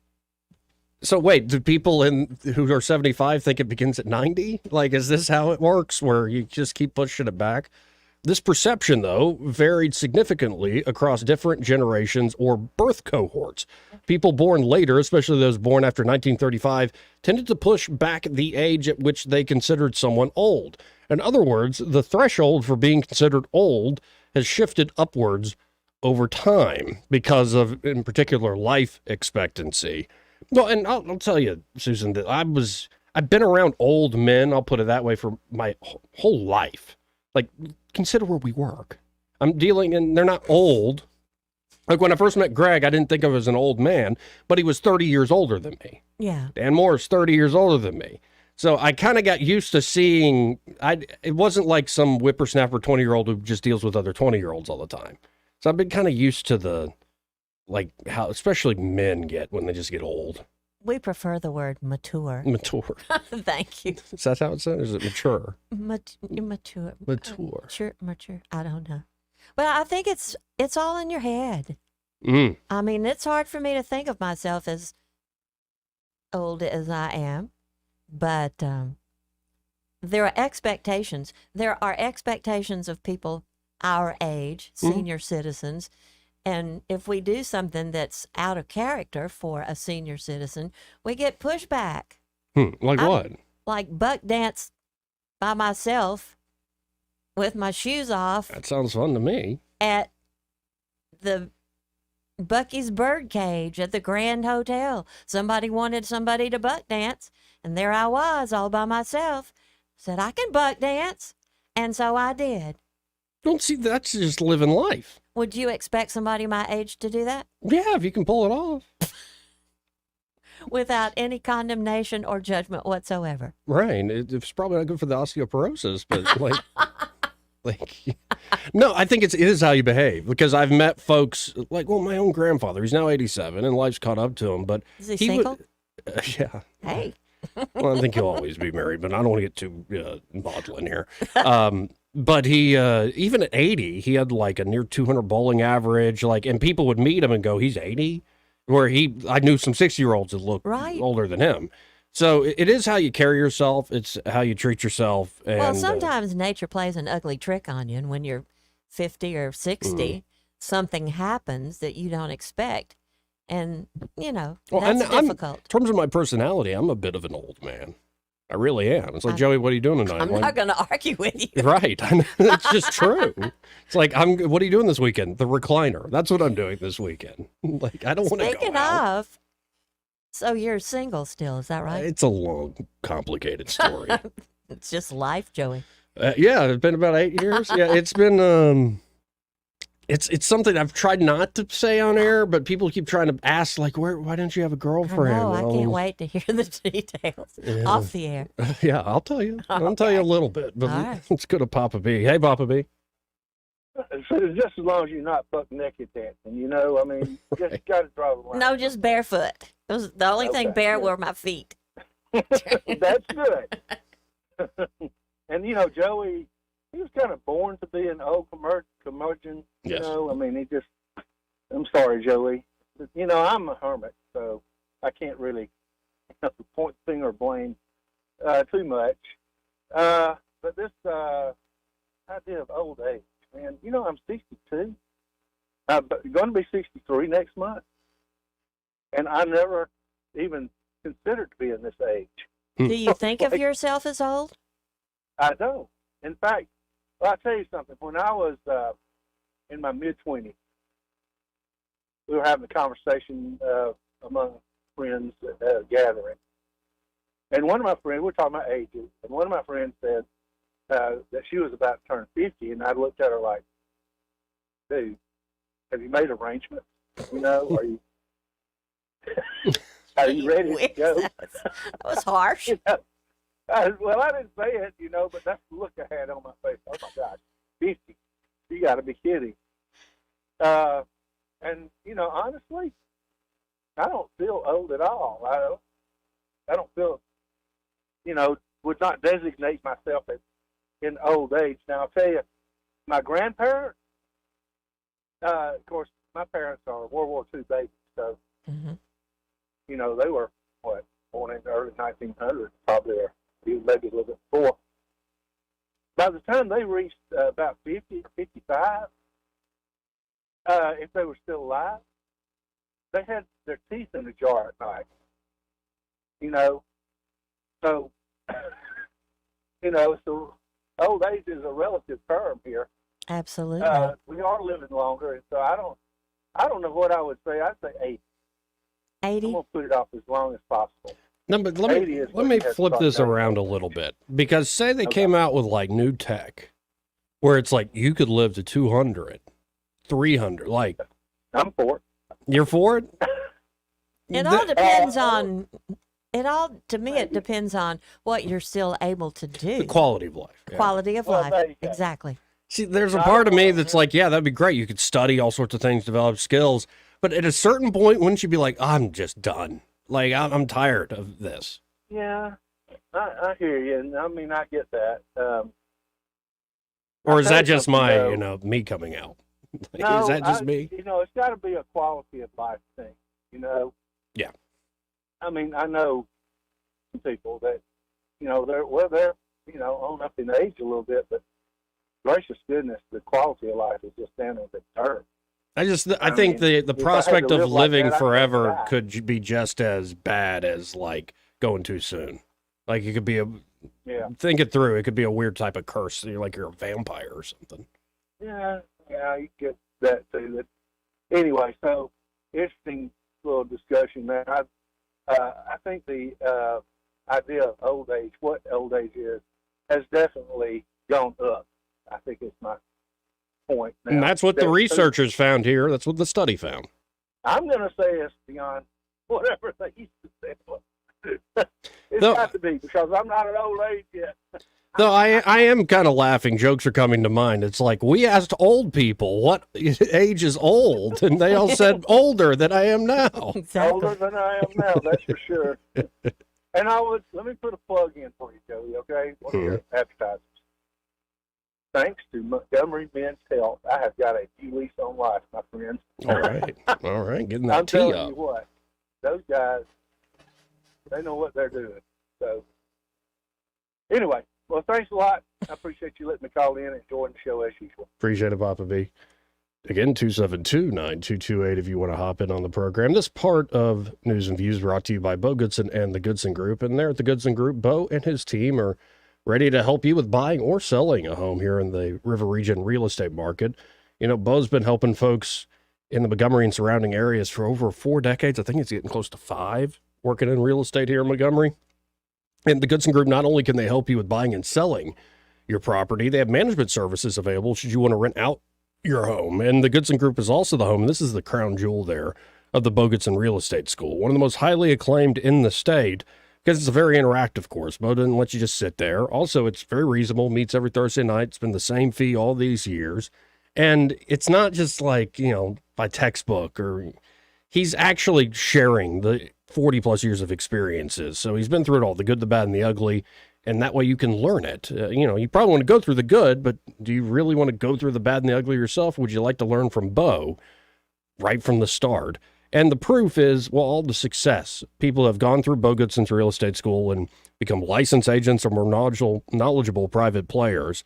Well, that's all you need to hear, right? So check them out today, thegoodsongroup.com. Give them a call at 551-0225.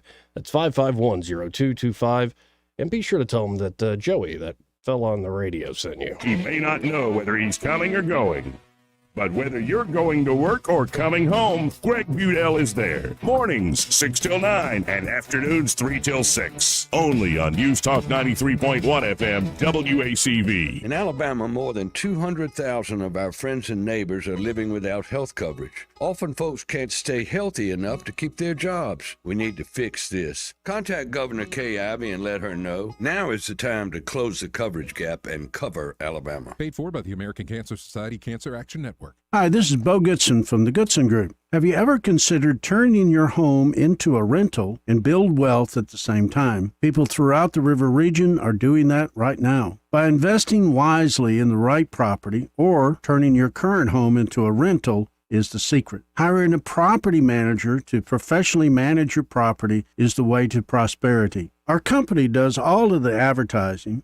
personally showing prospective tenants, does a thorough background check and credit report before moving forward. Over 15 critical services are provided to our clients in protecting the asset, but also providing the best residence in your home possible. Collecting rent on time and frequent inspections help landlords feel better about renting their house, and to provide clean, well-kept homes that anybody would be proud to call home. For a complete list of property management services, call Bo Goodson at the Goodson Group at 221-2883 or 551-0225.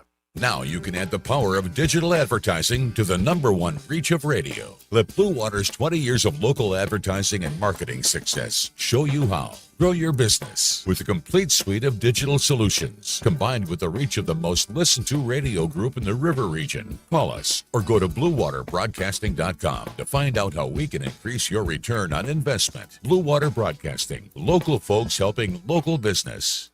This hour of News and Views is brought to you by our good friends at Alabama Home Mortgage. Alabama Home Mortgage, 567-4223. Visit them on the web at myalabamahomemortgage.com. NMLS number 1586368. An equal housing lender. Rich Thomas Weather, a service of Wiley Sanders Truck Lines, where dump truck drivers are in demand. Wiley Sanders is on the grow. We need dump truck drivers now. Call 855-77-9785. Hi, everybody. The cool days and nights are fading. Let the warm-up begin. We've got a nice string of days ahead. Sunshine, a little warmer today with a high temperature up to about 77. Clear skies, not as cold tonight. Overnight low temperature down to about 50. I think we're near 80 on Wednesday. Low 80s Thursday with more sun. Back to the middle 80s Friday and Saturday, still dry and mostly sunny. And not much change on Sunday. From the Blue Water Weather Center, this is Rich Thomas. Web Bobo with Capital Tractor. Make this spring your most productive yet with our package deal on Kubota's L2501 DT tractor with front loader, 5-foot cutter and box blade, and 20-foot trailer at special spring savings. Kubota and Capital Tractor, Montgomery, Brundage, and Greenville. News and talk without the static. The River Region's most trusted voice. News Talk 93.1 FM WACV.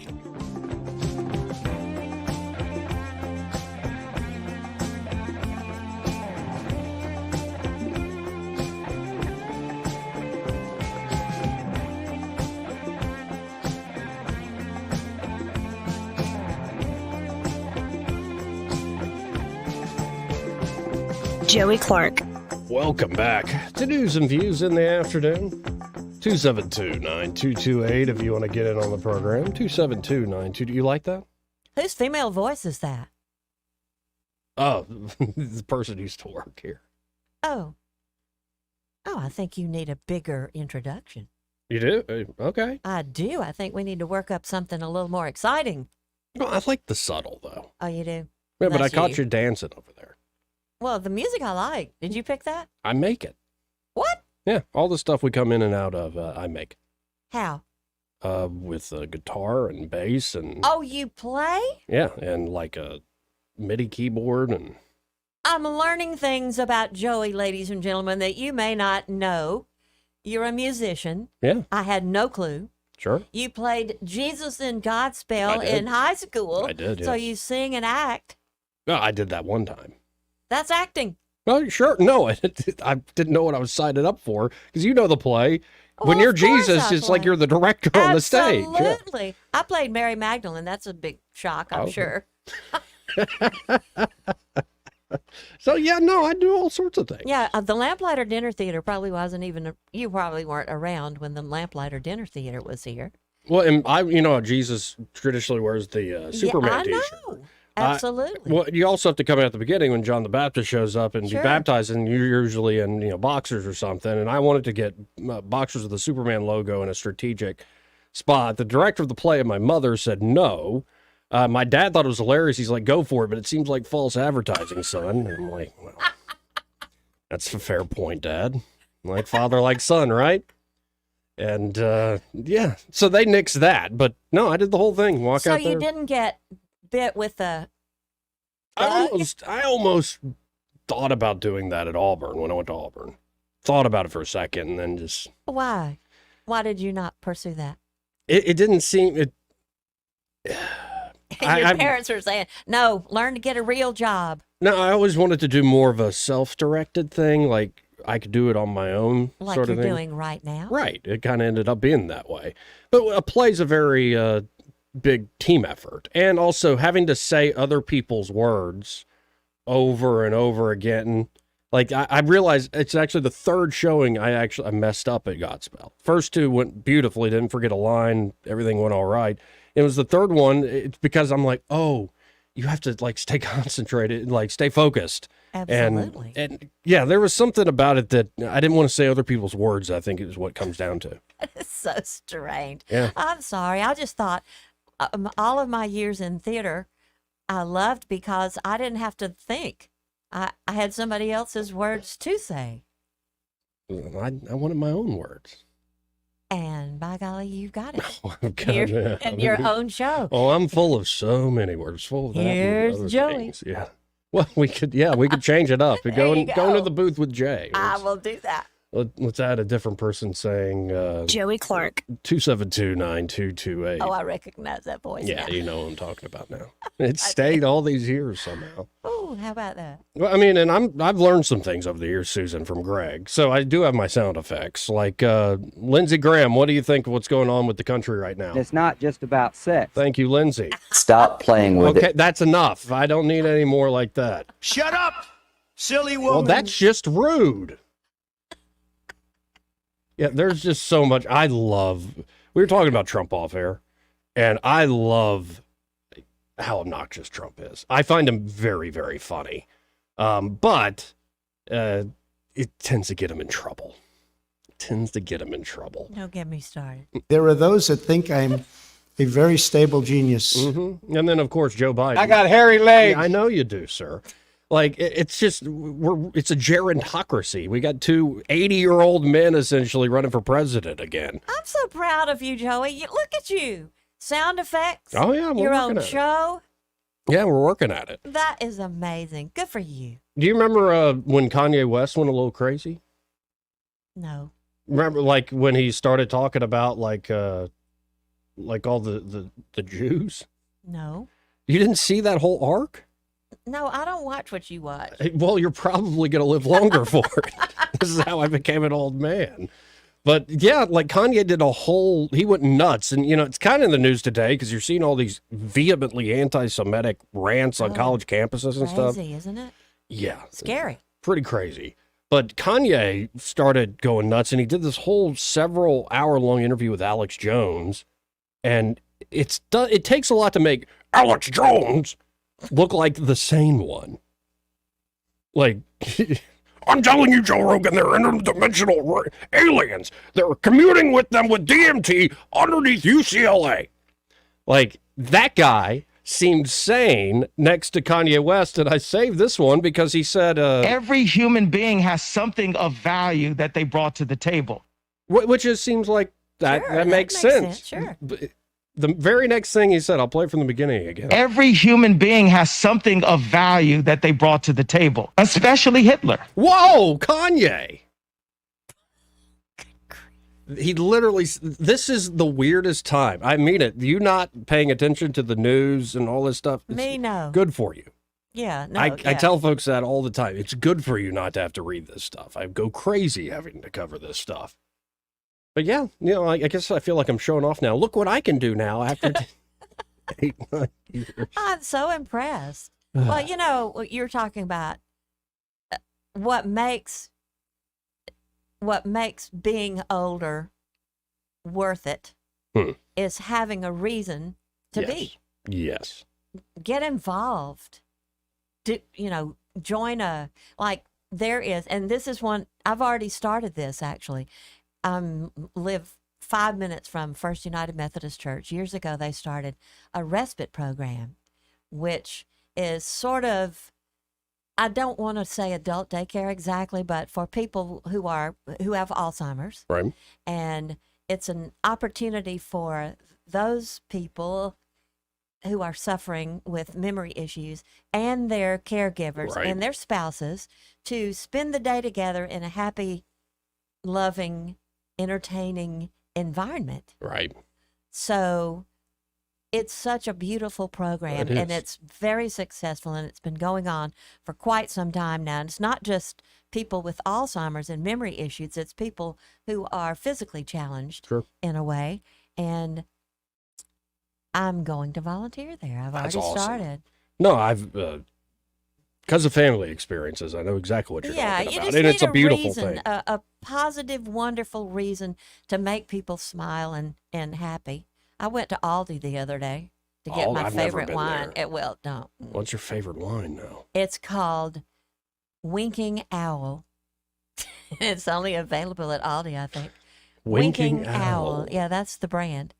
And the little lady, there's only one cashier at Aldi. Mm-hmm. And she was on her phone when I came to her register. And she stayed on her phone while I was standing at her register. And she finally looked up. We did the transaction. I stood in front of her for a minute. Mm-hmm. She said, "Did you need a receipt?" I said, "No, I need a smile and eye contact from you." Okay, so maybe I am my mother, and I'm not as non-confrontational as I used to be. If somebody said that to me, I'd be like, all right, let's winking out. Like, okay. Well, but now I have a chance on a daily basis to make somebody's day a little bit better. Well, that's awesome.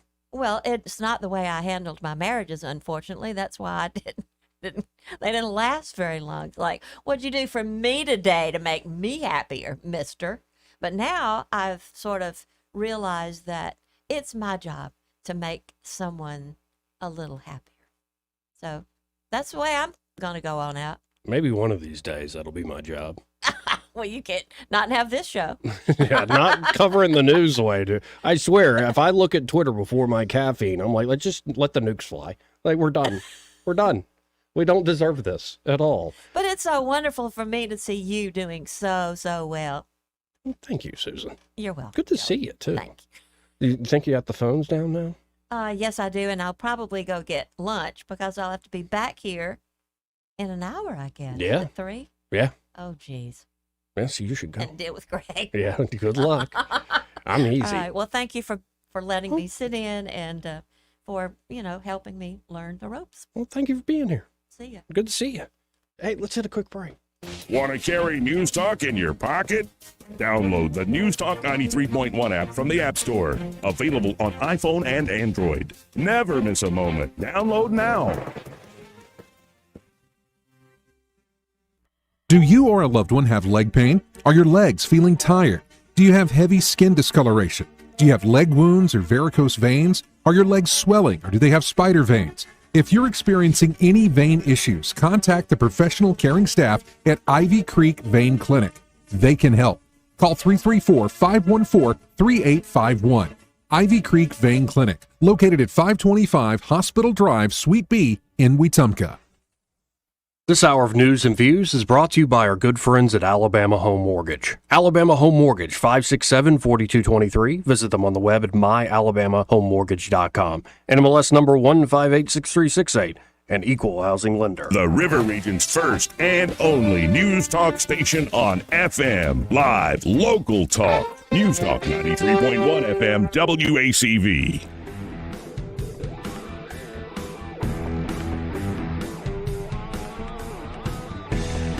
Welcome back to News and Views in the afternoon. Again, if you're just tuning in online, we're just a local talk show here in Montgomery, Alabama. And I appreciate you tuning in. And before we continue on, this part of the program, in fact, this entire hour has been brought to you by Alabama Home Mortgage. And when it comes to Alabama Home Mortgage, Kim Williams and Madeline Cannon, both of those lovely ladies, are ready to help you out, well, with buying a home, especially if you're a first-time home buyer. They can walk you through that home buying process from pre-approval all the way to closing day. And, things that you might not know about, things you might not expect in that process, well, Alabama Home Mortgage can help you. And, of course, they can also help you with a great refinance deal. So if you have credit card debt, mountains of credit card debt weighing you down, and you have equity built up in your home, well, you can unload that debt, get it off your back. Or maybe you're looking to reinvest in your property or reinvest in your family. They can help you with whatever your goal is there at Alabama Home Mortgage. And if you're a veteran, you especially want to work with Alabama Home Mortgage. They know the latest with the VA home loan programs. These are the best deal in town, veterans.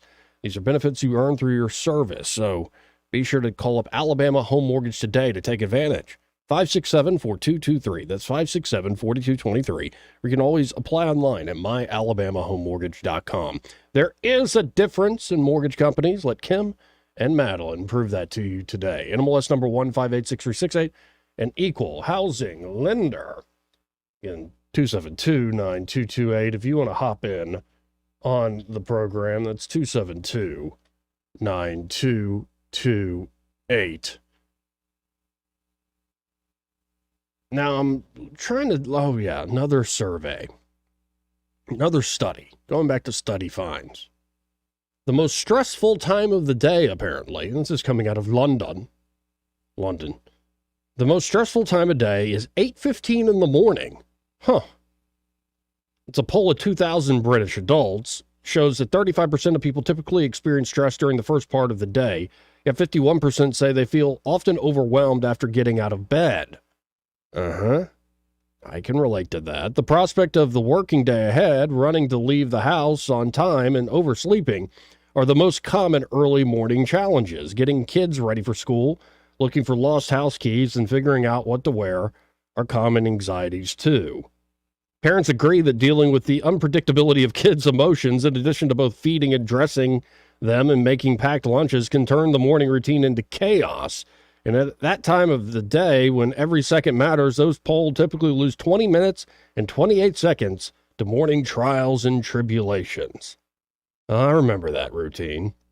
Now, I try to relax in the morning, but I can relate as I start to gear up reading the news, see what's out there. I find my anger levels rising, and I find myself going, really? This is the country we live in? Really? For instance, I found this headline. It says, NPR has placed a trigger warning on the Declaration of Independence. Trigger warnings like, hey, be careful before you read this. It has this, this, and this in it, so we don't want you to be alarmed. But the story quotes the U.S. Declaration of Independence, a document that contains offensive language about Native Americans, including a racial slur. History is just so traumatizing. And when you see stuff like that, you go, my goodness. But, for all the silliness going on in this world, in this country, and when you look at the upcoming election in November, as we are still in a quiet period, it'll ramp up here soon. What you're finding is Americans are going back to the bread and butter issues. They are literally going back to the kitchen table. It's the economy, stupid. And in particular, Black and Hispanic voters are now embracing Trump on economics and well-being. Again, as polling shows that, people trust Biden more to save our democracy, whatever the heck that means. But when it comes to actually, making ends meet, having a robust economy, there are a lot of folks that trust Trump more on that issue. Now, will this upcoming election be more a referendum on Trump yet again, or will it be about the actual issues? Will it be about the actual cost of living in this country? Well, all it takes is to break up the Democrat Party's coalition a little bit. And that's what has folks so nervous. But this is one of the weirdest cycles I've seen in a long time, especially with RFK Jr. being thrown into the mix as war rages around the world at the same time, as despite all the happy talk about economic news, things don't seem to be getting better for average Americans, certainly.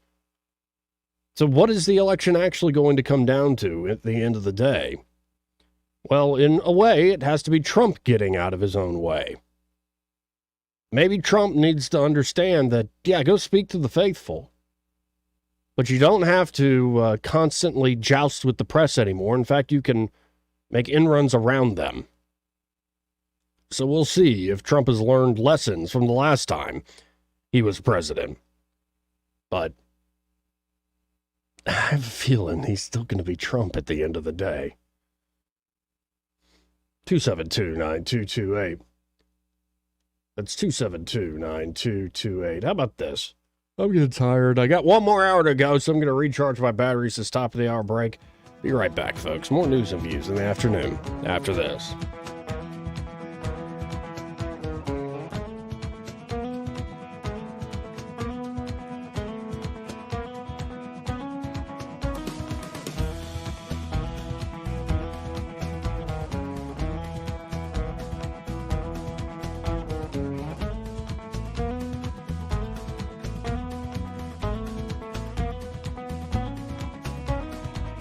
Joey Clark.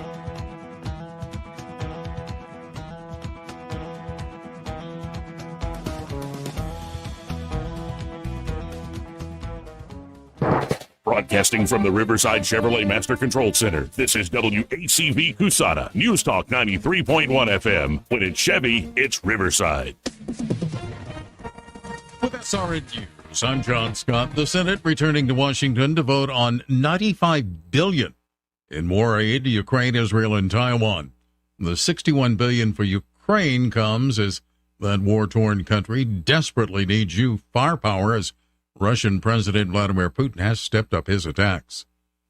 Wall Street Journal reporter Evan Gershkovitz will remain in a Russian jail on espionage charges at least until June. Stocks are ticking higher on Wall Street and adding to their hot start for the week.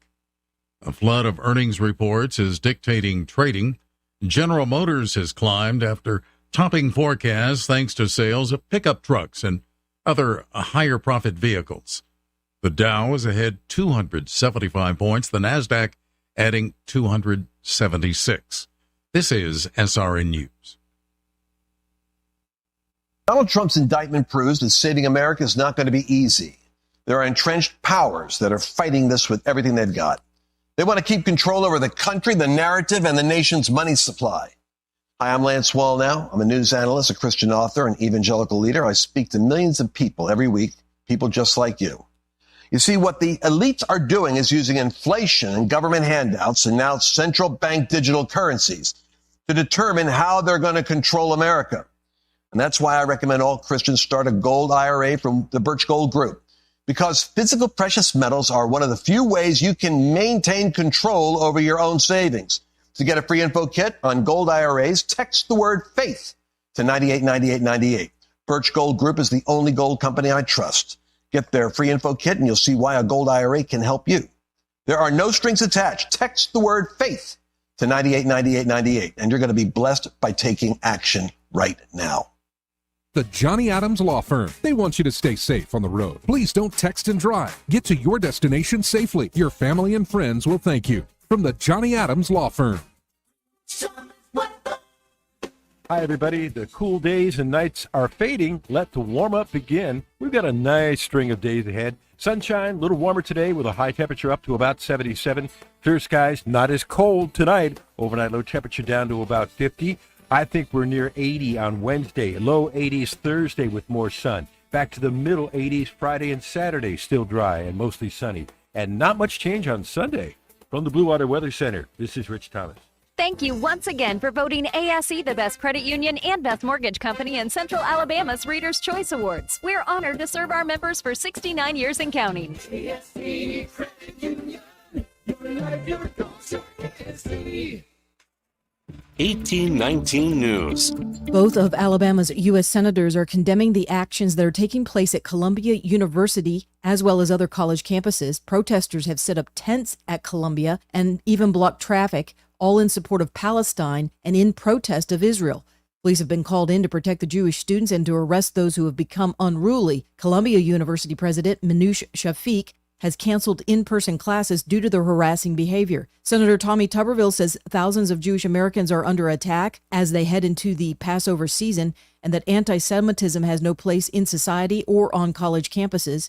Senator Katie Britt said this is a disgrace and that the U.S. Senate should work to pass the Stop Anti-Semitism on College Campuses Act. Britt called on Democrats to stop standing with the radical far left and against the Jewish people. I'll be back with more Alabama stories after this. I'm Amy Beth Shaver with Alabama Unfiltered Radio, and when I need the news and I need it fast, I turn to Andrea Tice and the Daily Detail. On my way in, it is the most convenient, best way for me to digest what's going on so that I can use it for our show. She tells you what's going on in Alabama that day, first and fast. So listen to the Daily Detail with Andrea Tice. Don't miss out. The Daily Detail is available wherever podcasts are found. Today, the Alabama House will vote on a piece of legislation that prohibits the instruction of gender ideology in public schools grades K through 12. HB 130 expands on an already existing state prohibition on teaching gender identity and sexual orientation to grades K through 5th grade. House members plan to add an amendment to the bill while it's on the House floor that would extend this prohibition even further to those working with students in areas like Space Camp. I'm Andrea Tice. For more news affecting Alabamians, go to 1819news.com. And while you're there, subscribe to the daily newsletter. This hour of News and Views is brought to you by our good friends at Cole Plumbing, 279-8919. Cole Plumbing is number one in the number two business. You don't have to dig a hole. They have proprietary pipelining technology. Ask them about their tankless water heaters. Remember, when you have trouble with your bowl, call on Cole. I'm with Miss Dot at the Eastbrook Flea Market and Antique Mall. Dot, spring is already here. Oh, I'm so glad too. I'm tired of being cold. With spring, we're starting to bring out the wicker furniture. We are getting in the iron outdoor furniture and just a lot of things that's just going to brighten your day. Now, if somebody needs some furniture for their home, you have a good selection, don't you? If there's any furniture that you can't find anywhere else, come to Eastbrook because we have a wonderful selection of solid, good, heavy furniture at excellent prices. Actually, better than you're going to find anywhere else. Just come see us and walk around all 3 floors and let's help you out to fill up those living rooms and dining rooms and bedrooms, but we've got it all. Do you have any booth space available at this time? I have booth space available, so come see us. All right, give us those hours of operation. Monday through Friday is 10 until 6. Saturday is 9 until 6, and Sunday 12:30 to 4:30. Eastbrook Flea Market and Antique Mall, 425 Coliseum Boulevard. The views and opinions of the following program are solely those of the host and other contributors. These do not necessarily represent those of Liberty Acquisitions 825, Blue Water Broadcasting, its management, staff, or any advertisers.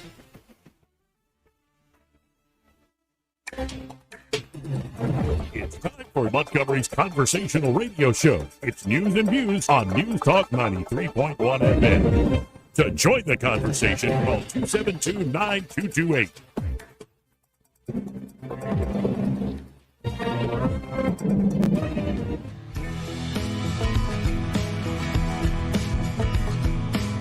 is how you conduct yourself in a democracy? Joey Clark.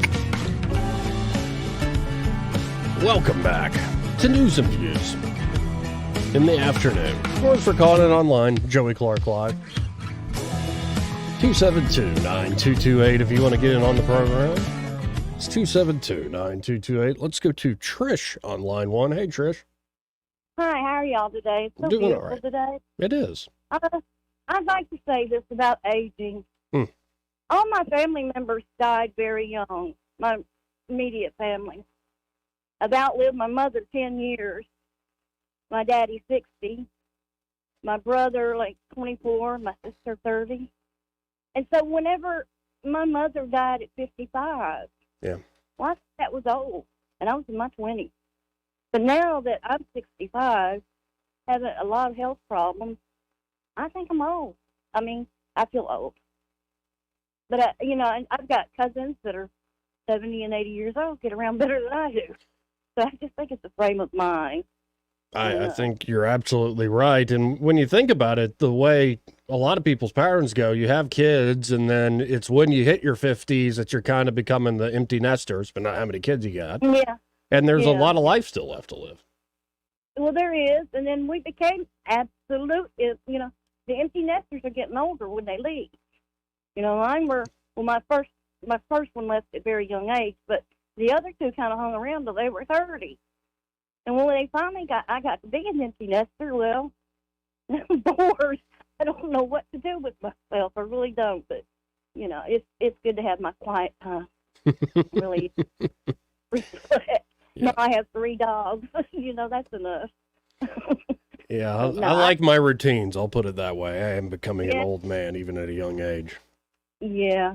I have a son like that. He's real old at a very young age. He's about your age. But, he thinks a lot further the road than I do, for sure. Well, But anyway, it's talking to y'all. Appreciate it, Trish. Thank you, man. You have a good day. You too.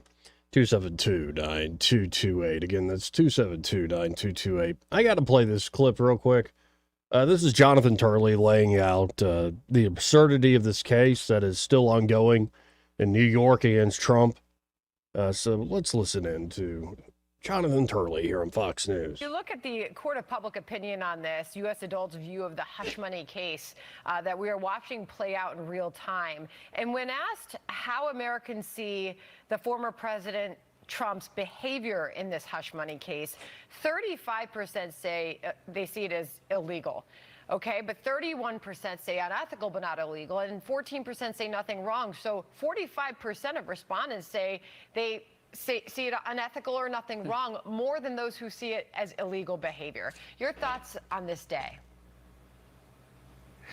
Well, that's not unexpected. I think if you poll people and ask if Trump was responsible for the bubonic plague, you'd end up with the same 35%. I mean, we have these hard numbers on either end of the poll when it comes to Trump. They don't move, no matter what the subject is. What is clear is, in this case, Trump is right. I mean, this is an embarrassment. I mean, the fact that we are actually talking about this case being presented in a New York courtroom leaves me in utter disbelief. I mean, the arguments today did in fact capture all the problems here. You know, you had this misdemeanor under state law that had run out. This is going back to related to the 2016 election. And they zapped it back into life by alleging that there was a campaign finance violation under the federal laws that doesn't exist. The Department of Justice doesn't view it this way. But on top of that, you've got these tough factual issues that were laid out well by the Trump team, saying someone else designated this as a legal expense. And he was actually paid far in excess of this because of this was a legal account. But also keep in mind, this is what Hillary Clinton's people did. You know, remember when they funded the Steele dossier, which they denied to reporters. They put it as a legal expense, and then they fought the eventual fine that they received from the federal government, saying, but it was a legal expense. But now you've got some of the same Democrats supporting this bizarre theory. Jonathan Turley, spot on. This case in particular just drives me absolutely nuts.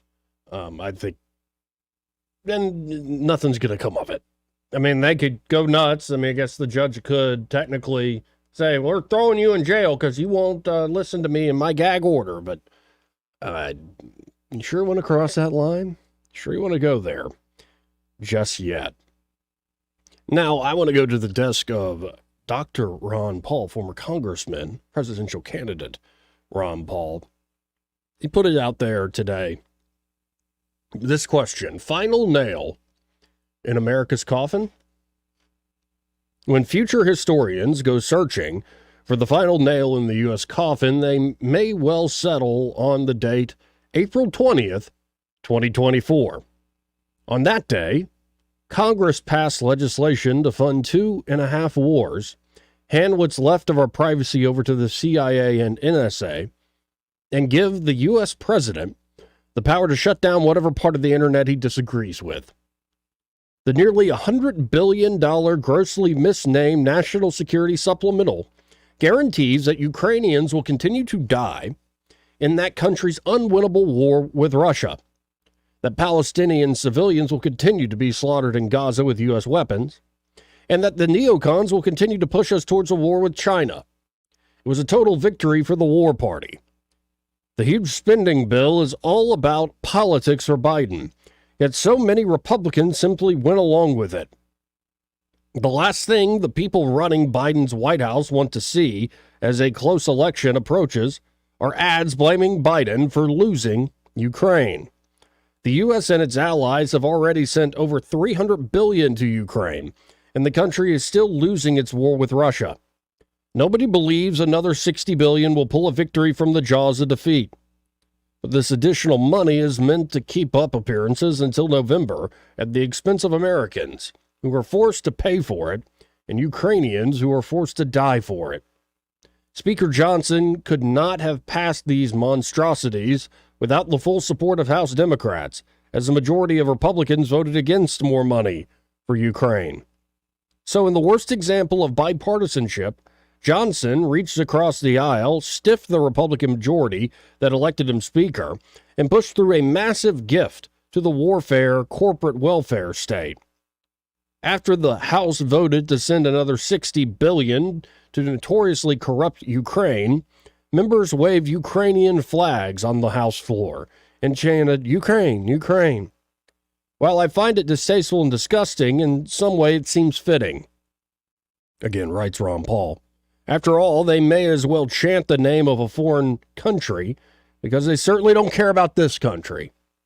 Along with sending $100 billion that we don't have to fund more overseas war, Speaker Johnson threw in another version of the TikTok ban, which gives Joe Biden and future presidents the power to shut down websites at will by simply declaring them to be foreign-controlled adversaries or foreign adversary-controlled.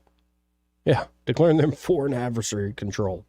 Not to be outdone, the U.S. Senate on that same day passed the extension of 702 of the FISA Act, which not only allowed the government to continue spying on us without a warrant, but also contained new language massively expanding how they can spy on us. Many conservative voters are asking what the point of Republican control of the House is if the agenda is determined by Democrats. Senate Majority Leader Chuck Schumer is even reported to have bragged to his colleagues about how easily Speaker Johnson gave Democrats everything they wanted and asked for nothing in return. What is the silver lining in all this bad news? Asked Ron Paul. Most Republicans in the House voted against continuing the Ukraine war. It's a good start. Our ideas are growing, not only across the country, but even in the D.C. swamp. Take courage and don't give up. Work for peace. And yet, we're not. We're continuing to heat up everything around the globe. With money we don't have, with a system that is not trusted for good reason by the vast majority of Americans. But yet they continue to pit us against, well, ourselves. That's the old tried and true method. Pick Team A or pick Team B and then stick by your team no matter what. Don't let something like, independent thinking get in the way, folks. And heck, even if you are an independent thinker, what choice you got? The choices have already been whittled down for you. Now just decide there on Election Day in November. Of course, you could have gotten involved in the primary system. Seriously. Could have gotten involved with the primary system, but I think only about a quarter of Americans actually participate in primaries. I'm talking about the primaries like we just had for Congress, for the U.S. Senate, and for many other offices in state government and local government. People do not want to participate in that sort of decision making. But unfortunately, it's leading to ruin and to a corrupt political class just doing what they, have been paid to do. We'll see where it all goes. The war in Ukraine certainly does not look pretty. To me, it looks like the Russians are gearing up to take a lot more territory. They'll be pushing and take the rest of the oblast, so to speak, the areas there, including Kharkiv, the big city, and don't be surprised if Odessa gets taken as well. Those are the two largest cities next to next to Kiev. Kiev being the largest there in Ukraine. And the Russians claim, these are more historically Russian. There are sizable Russian minority populations there, Russian-speaking ethnic Russians, 20-something% in a lot of those regions. In fact, a lot of eastern Ukraine speaks a lot of Russian. And I say this as the Russians continue to bomb and essentially soften the battlefield for what they're preparing. It's not going to be pretty. And I just find the claim that, look, we're sending so much more money, this is going to do so well for the Ukrainians. It's just not true. But we'll see. You could send a game-changing weapon and you change the game for a second and then the Russians adapt. You don't have the artillery. You don't have the ammunition. You don't have the manpower. How are you going to stop them? Yet our moral posturing continues. 272-9228. This part of the program brought to you by James Cole and Cole Plumbing. And there at Cole Plumbing, James and the team are ready to help you out with your everyday plumbing needs. It could be you've got like a clogged drain or low water pressure. Could be, you've been on the property for a while as trees have grown up, but you're noticing an issue with the plumbing. It could be tree root invasion. Maybe you've got a gas line leak or you've discovered a leak and you need to get a pipe fixed up. They have this proprietary pipelining technology. It allows Cole Plumbing with minimal discomfort to you and your home to get in there and solve the problem. That means they're not going to have to tear out a bunch of drywall or dig up a huge hole in your yard. And of course, they can help you even if you don't really have a problem other than you want to upgrade, say to a tankless water heater system or maybe a more fancy toilet, even a bidet. They can do it all there at Cole Plumbing when it comes to your plumbing needs. So give them a call today. That's 279-8919, 279-8919. And just remember, folks, when you have trouble with your bowl, call on Cole. He may not know whether he's coming or going, but whether you're going to work or coming home, Greg Budell is there. Mornings 6 till 9 and afternoons 3 till 6. Only on News Talk 93.1 FM WACV. What's your biggest investment? More than likely, it's your home. So treat it that way when you hire a painting contractor. With PBS Painting, there are no gimmicks, no $99 specials. Just quality painting and someone who treats your home with the same respect that you do. At PBS Painting, we have been painting for years and look forward to many more years to come. With PBS Painting, the job gets prepped properly, whether it's cleaning, scraping, or priming. We always use quality products, which is a must for a quality paint job.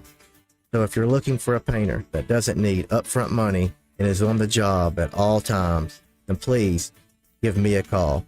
Scott Bowers and PBS Painting, 294-5122. That's PBS Painting, 294-5122. Look at some of our work on Facebook at PBS Painting Montgomery. Hey folks, this is Mayor Kelly of Millbrook, Alabama, asking you to join with Joan Drugs on Saturday 10 a.m. to 2 p.m. for the National Drug Take Back event. Come by the parking lot in Millbrook. Bring your unneeded or expired prescriptions. See you there. For too long, Alabama's statewide news companies have shamed us for our conservative Christian values. Alabama deserves a news company that cherishes our culture, a company that isn't bought and paid for by the powers that be. 1819 News is that company. Run by Alabamians for Alabamians, 1819 News celebrates what is good and beautiful about our state, while exposing those who work against our values in secret. Just go to 1819news.com to learn more. Subscribe to our newsletter. That's 1819news.com. This hour of News and Views is brought to you by our good friends at Cole Plumbing, 279-8919. Cole Plumbing is number one in the number two business. You don't have to dig a hole. They have proprietary pipelining technology. Ask them about their tankless water heaters. Remember, when you have trouble with your bowl, call on Cole. Live, local talk. The River Region's most trusted voice for news and opinion. News Talk 93.1 FM WACV.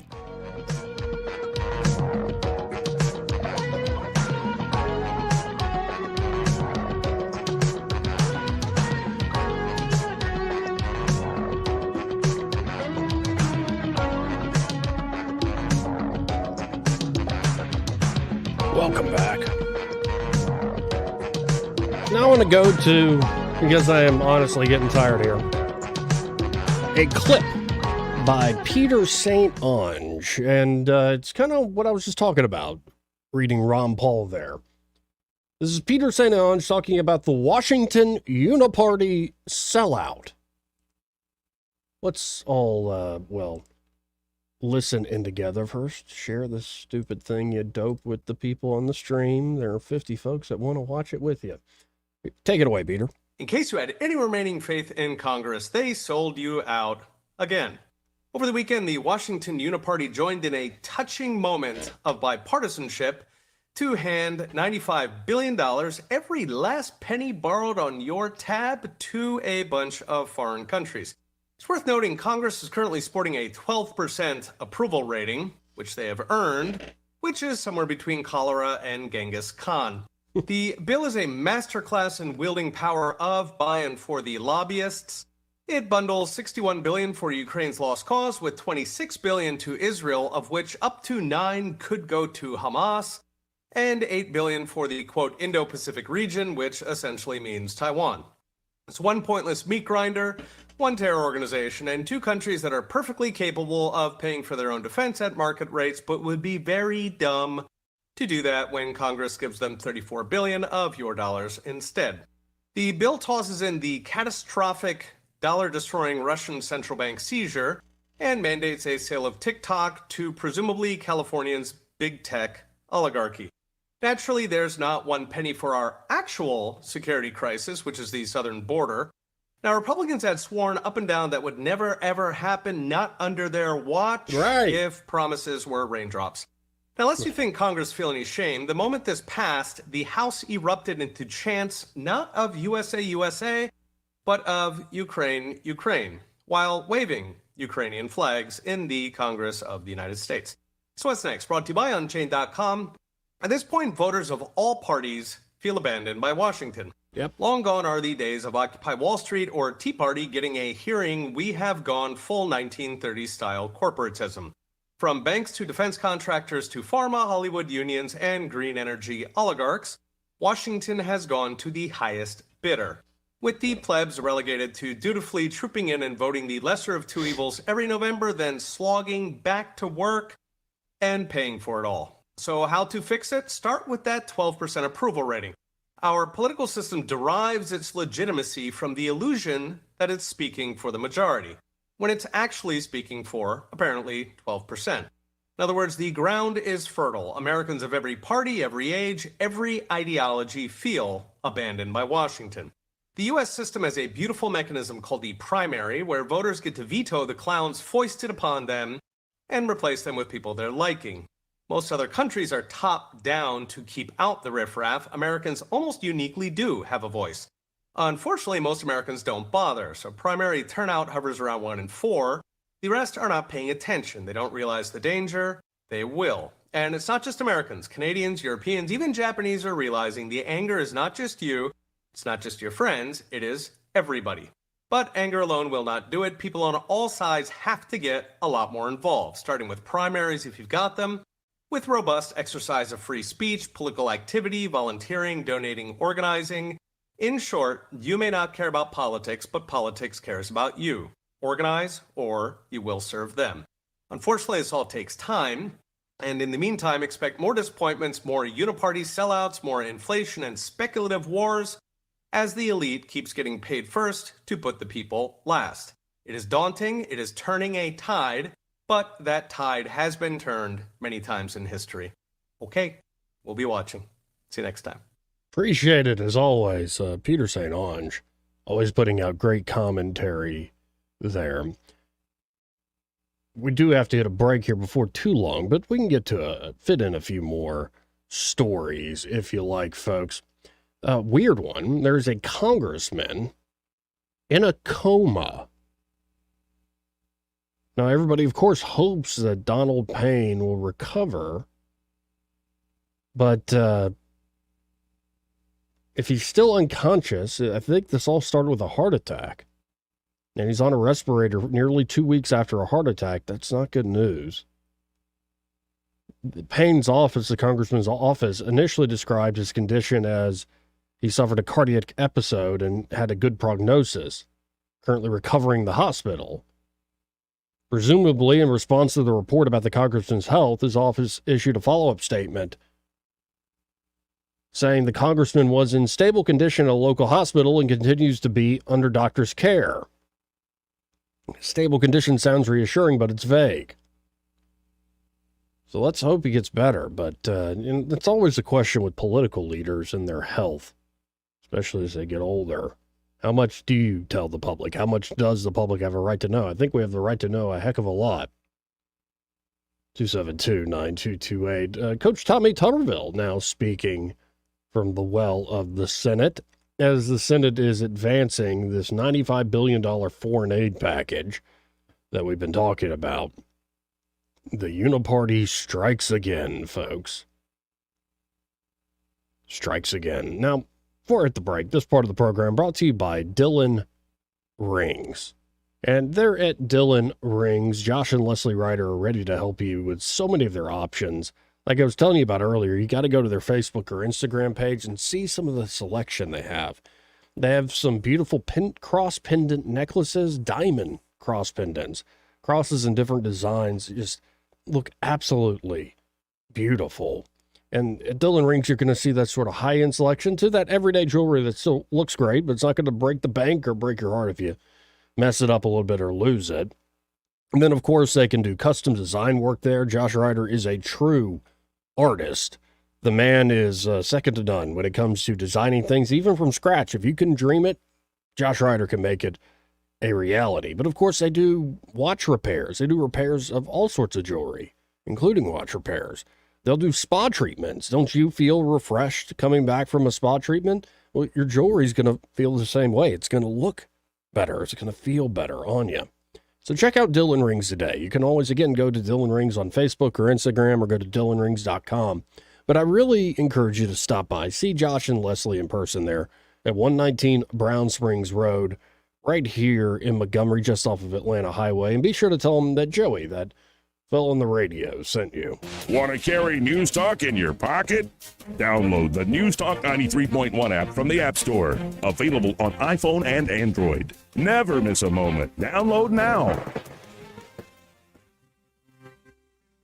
It's Johnny from Sinclair's from Bond Road. We've been in business almost 30 years. Sinclair's East. Vaughn at Taylor. I think if you hadn't tried us, you should give us a try. We've got a great menu, offered anything from chicken fingers, wings, salads, fajitas. At lunchtime, we do great country lunch with different vegetables and different meats every day. Sinclair's, where you get great sandwiches and our daily meat at 3 special at lunch, to great pasta, chicken, steaks, and seafood for dinner. Our most popular items are, we got a soup called she crab soup, which is extremely popular. We've got a bunch of pasta dishes, which people love. Mediterranean chicken is my favorite. Sinclair's. We do live music, light stuff on Wednesdays and Thursdays, and then on Fridays and Saturdays, maybe 3-piece bands or 4-piece bands. Come see why Sinclair's has seen lesser restaurants come and go over the years. Johnny Sullivan Sinclair's, at the corner of Vaughn and Taylor. Find them on Facebook at Sinclair's East. Google search Sinclair's Restaurant. Sinclair's.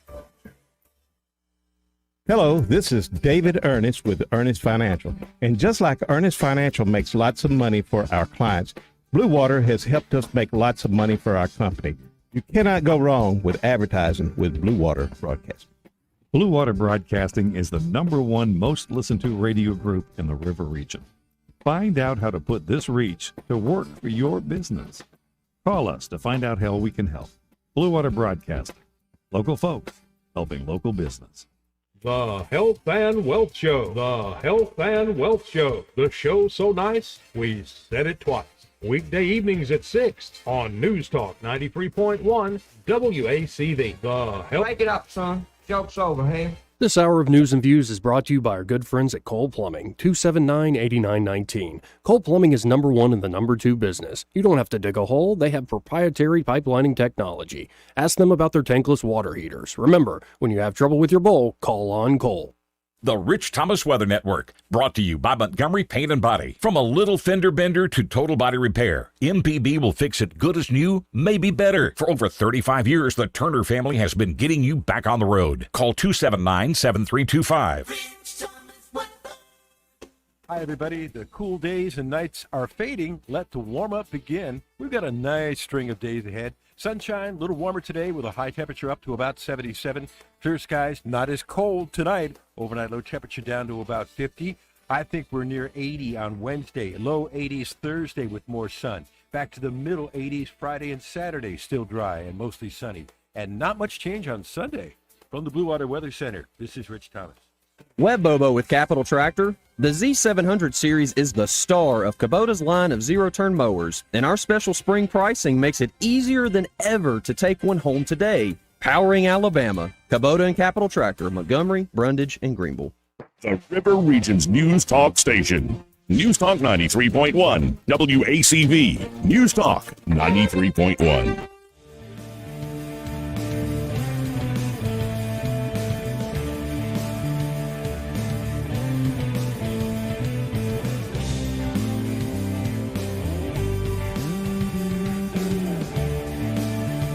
Joey Clark. Welcome back.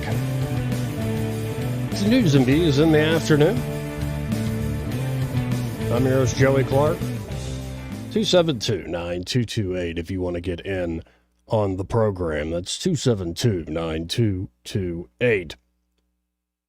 Now, Trump is continuing to say, it's the economy, stupid. A lot of people around the Trump campaign are saying that is what's going to get Trump over the finish line. Well, the truly faithful when it comes to Trump, people that have been on the Trump train from the beginning, this courtroom stuff is just making them dig their heels in even more. But it is more the economic aspect that's going on in this country right now that is waking people up. So political pundits and editorial pages all seem flummoxed by Biden's erosion of support amongst traditional Democrats and the coalition the Democratic Party has put together. No one seems more upset by the erosion of black support than Democrat political strategist James Carville, the raging Cajun, who engineered Clinton's 88 victory over incumbent, that would have been 92. This was written up wrong. That's ironic because it was Mr. Carville who added the memorable phrase, "It's the economy, stupid," to the American political lexicon when he pinpointed President Bush's greatest vulnerability 36 years ago. Between January 2021, when President Biden took his oath of office, up to March of this year, average rents have increased by 20%. By comparison, residential rents increased by just 12%, during President Trump's entire term. The increased costs hit blacks and Hispanics disproportionately because of the vast disparity in home ownership. Black and Hispanic workers also disproportionately occupy positions in production and transportation material moving jobs at higher rates. But those are the jobs most vulnerable to being taken by the influx of reported asylum seekers who typically work for less and are less likely to join unions or file complaints with authorities against their employer. The asylum seekers have exploded since President Biden lifted U.S. border restrictions, and crime has also gone up. So I don't know. And you're also seeing more polls come out. What was this one poll? That 40% of renters think they'll never own a home, up from 27% last year. Well, ain't that America? Let's see who this is on line 3. You're on the air. Who's this? My name is Sandra Burdell. Hey, Sandra, how are you? I'm great. How are you doing? I'm all right. I'm ready to go home, honestly. What's up? I know you are. I hear all the stuff going on in the country, but I'm really concerned about our area that we're in right now. Mm-hmm. Montgomery is just gone to the dogs. I agree. What do you think we should do? Well, my main concern is what is going on with Mayor Reed and this situation that someone has said that the American political reporters said that he is going to be nominated the president of the African American Mayors Association this week. Mm-hmm. Is that not some kind of slap in the face to Montgomery? Oh, some people might consider it an honor, though. What has he done to deserve that? I don't know. He's networked well. He's got to know the right people all around the nation.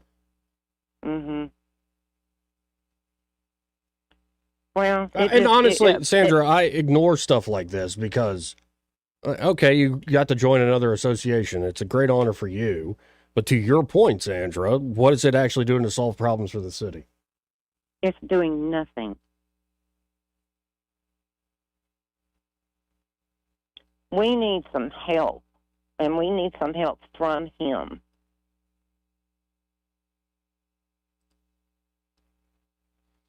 Is policing your number one concern, like crime or education? What's concerning you the most? When I drive through Montgomery, I see all panhandlers standing on the side of the street. I mean, all the way up into the middle of the night. I see roads not taken care of. The potholes everywhere. You have to memorize where to drive so you don't tear off the front end of your car. I mean, there's everything going wrong with Montgomery right now. Right. Not only is crime the number one thing, but I mean, somebody is shot almost every day in Montgomery. Right. I don't understand, but I am concerned that I don't know what we need to do, but we need some help in Montgomery and the surrounding areas because the crime is out of control. Well, amen. And a new police chief needs to be named very soon indeed, and need to get on top of it like yesterday. Immediately. Yeah. Yes, because I watched your show where, I mean, they were standing out there saying they didn't know why he was released. Well, we know why he was released. But it's better to tell the truth than try and cover it up with a lie. He just needs to be honest. Well, I appreciate the call, Sandra. Have a great day, Joey. 272-9228. Again, that's 272-9228. Oh, yeah, the Amtrak new schedule. I'm just looking at local news here, folks. Now, Montgomery is going to hold an annual remembrance event for homicide victims on Tuesday, called an Evening of Remembrance. It's returning to Montgomery for the 5th year, and the Montgomery County District Attorney's Office is encouraging the entire community to come out and show their support. DA Daryl Bailey, his office hosts the annual event as a way of supporting the families, friends, and neighbors of crime victims as they honor the memory of the loved ones they lost to violence. It's a free event, coincides with the National Crime Victims' Rights Week, be held at the Free Will Missionary Baptist Church, 6:30 p.m. Church is located at 1724 Hill Street here in Montgomery, and I believe that will be on a Tuesday. It's upcoming Tuesday. Featured speakers include Bethany Allen and Faye and Daniel McCall Sr. Mrs. Allen's husband, Eddie Allen, was shot and killed during an armed robbery outside of a Montgomery restaurant in February of 1995. McCall's son, Daniel Roman McCall, was murdered in his own home in September 2015. Each speaker will share important, powerful messages about grief, coping, and pressing forward on a path to healing, according to the DA's office. Well, it does sound like an event that can mend some wounds because, thank God I've never personally suffered from that sort of trauma. It hadn't happened to me personally, it hadn't happened to a family member.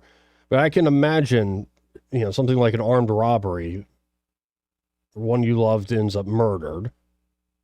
It's not something you easily, get over it, so to speak. You don't. And anything that traumatic, it takes years. In fact, that's what I'm worried about the most here locally, state, nation, is I think more and more folks are being exposed to things they don't fully understand. They're getting a bad taste in their mouth. And these things aren't solved in a week. They're not solved in a month or even a year necessarily. These things can reverberate and ripple out and have effects for years to come. So we need to start going in the right direction. Some of this means the basics. Hiring more police officers, having a chief that's going to inspire confidence in officers and the citizenry. But it also is going to have to start at home, as we've been saying for years here. And some of y'all are doing great. And some of y'all are clearly dropping the ball. And you never know when the worst is going to happen. But there are definitely things you could have done sometimes. 272-9228 again. If you want to hop in and talk on the show here. How about this? Let me hit a quick break, try to get in touch with Ray Bowles. We'll be right back. He may not know whether he's coming or going, but whether you're going to work or coming home, Greg Budell is there. Mornings 6 till 9 and afternoons 3 till 6. Only on News Talk 93.1 FM WACV. In Alabama, more than 200,000 of our family members and friends are living without health coverage. Often folks can't stay healthy enough to keep their jobs. We need to fix this. It's time for us to find a way to close the health care coverage gap so that folks can remain in their jobs. Where there's a priority out there, we as Alabamians have always found a way to achieve it. Contact Governor Kay Ivey and let her know. Now is the time to close the coverage gap and cover Alabama. Paid for by the American Cancer Society Cancer Action Network. This hour of News and Views is brought to you by our good friends at Cole Plumbing, 279-8919. Cole Plumbing is number one in the number two business. You don't have to dig a hole. They have proprietary pipelining technology. Ask them about their tankless water heaters. Remember, when you have trouble with your bowl, call on Cole. Live local talk. The River Region's only 24-hour News Talk FM station. News Talk 93.1 FM WACV.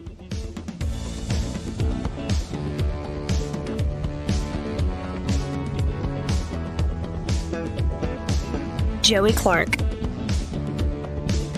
Welcome back. Let's go right to the phones and talk to Ray Bowles from Prattville Carpet. Hey, Ray, how you doing today? Good. I'm doing great. I'm riding down the road with Bart, and I'm so excited he's going to do the radio ad today. Oh, hey, Bart. What? Come on, Bart. He's a chicken. Everybody's so scared to talk to you, Joey. Yeah, I've been feeling that lately, too. Like, hey, I'll call up, challenge me or something. Daggum. Yeah, absolutely. Well, we are coming back from Auburn, spent literally all day in Auburn measuring all over the place. Man, you got to be careful in that town. These kids will just jump out in front of you. They don't even look at you. They just keep on walking. It's a crazy town. Yeah, you better look out then. But if y'all need a floor, call us at 285-8117. If it's in Auburn or Montgomery, Wetumpka, Dayville, it don't matter. Call us. We'll come run and give you that free measurement. Next thing you know, you got a floor down. You still got the same number there for Prattville Carpet? We do, 285-8117. And if everybody's listen, Dave's probably listening, so don't ask for David. Ask for Bart. 285. If you'll talk. Come on, Bart, give your stuff a plug. You won't even do that. Good gracious. So, again, that number for Prattville Carpet, folks, 285-8117. When you call up 285-8117, be sure to tell them you heard Ray and Bart on the radio. Well, you heard Ray on the radio. I'm riding around my invisible friend, Bart. Yeah, I need to check your payroll logs. Does Bart actually work here? Yeah. All right, guys. Have a good day. Appreciate it, Ray. Again, if you want to get your shots in, 272-9228. You know, one story I saw a while back, I have yet to see the Barbie movie. And, you know, it's at this point, it's kind of a point of pride. Stupid pride. I honestly don't care. Like, if somebody wants to pay me to watch it, I'll watch it. But if I get to choose what's on my own, say, TV or in front of my own eyeballs, I ain't choosing the Barbie movie. And, well, this came out a few weeks ago where, of all people, Shakira, that's right, talking about the Latin pop star who is, wonder if she's single. She still looks great. But she gave an interview, and she was asked about the Barbie movie. Here's what she had to say. And again, I'm not seeing it, so I'm not going to try to judge it too much. I've seen some reviews. I've talked to people who liked it. I've talked to people who just absolutely loathed the movie. I guess, yeah, we had the whole Barbenheimer thing. Now that this stuff is easily accessible, watch at home, more and more folks are checking it out. But Shakira gives her opinion on the Barbie movie to that August publication called Allure. She said, quote, "My sons absolutely hated it. They felt that it was emasculating. And I agree to a certain extent. I'm raising two boys. I want them to feel powerful, too, while respecting women. I like pop culture when it attempts to empower women without robbing men of their possibility to be men, to also protect and provide. I believe in giving women all the tools and the trust that we can do it all without losing our essence, without losing our femininity," or something like that. I think that men have a purpose in society and women have another purpose as well. We complement each other, and that compliment should not be lost. Well, that doesn't seem all that controversial to me. Like, I don't mind a strong lady who stands up for her sons, not like in the Barbie movie, because I have yet to see it. I refuse to see it. It's this point, I don't really have a good reason. It's just time and my own inbuilt stubbornness. I don't want to watch that frickin' movie. But there were some folks that upset about that, of course. Oh, Shakira, this is not the take. Just say you didn't understand it and go. Did she not watch the ending of the movie where kids finally got their respect and their purpose was showcased?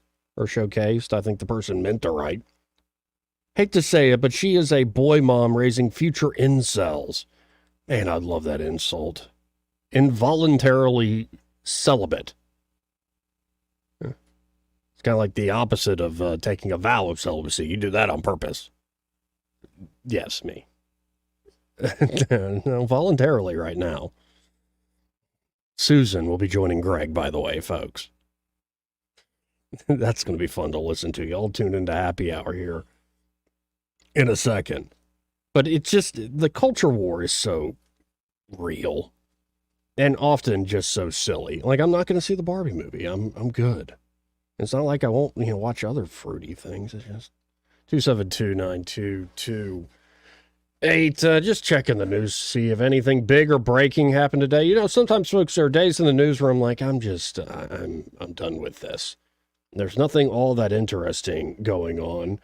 I mean, for instance, Trump is now defending Mike Johnson, saying we have such a slim majority. Don't blame Mikey Boy there, Speaker of the House, for the problem here. Well, except we are. When you sell yourself as going to stand up against all these issues and then you cave big time, yeah, people are going to be a little upset with that. Now, this could be fun. Alvin Bragg and prosecutors of Trump in this stupid case that's going on, they want 10 different posts removed from Truth Social. Yeah, there are 10 posts that have violated the gag order. So these are the 10 posts in question. Thank you to Michael Avenatti for revealing the truth about two sleazebags who have, with their lies and misrepresentations, cost our country dearly. Trump said that after Michael Avenatti, who used to represent Stormy Daniels, he's still in prison, I believe, and he's been doing media hits where he's like, I don't think this case is fair. And in fact, both Stormy and especially Michael Cohen are liars. So there you go. That's one they want Trump to take down. So at one point, Trump put out there Daniels' 2018 statement denying her relationship with Trump. Look what I just found. Will the fake news report it? That's apparently a violation of the gag order. One about disgraced attorney and felon, Michael Cohen. Jonathan Turley's serial perjurer article from the New York Post. Wait, so Trump can't post an article from somebody else's opinion? That gag order means he can't even say, I didn't even say it. I'm just pointing to what this other guy said. That's what most of these are. They reposted an op-ed by Jonathan Turley. That Trump's campaign website posted Turley's thing. A National Review article that they posted on Cohen's guilty plea. These people are out of control. This isn't justice. This is just asinine.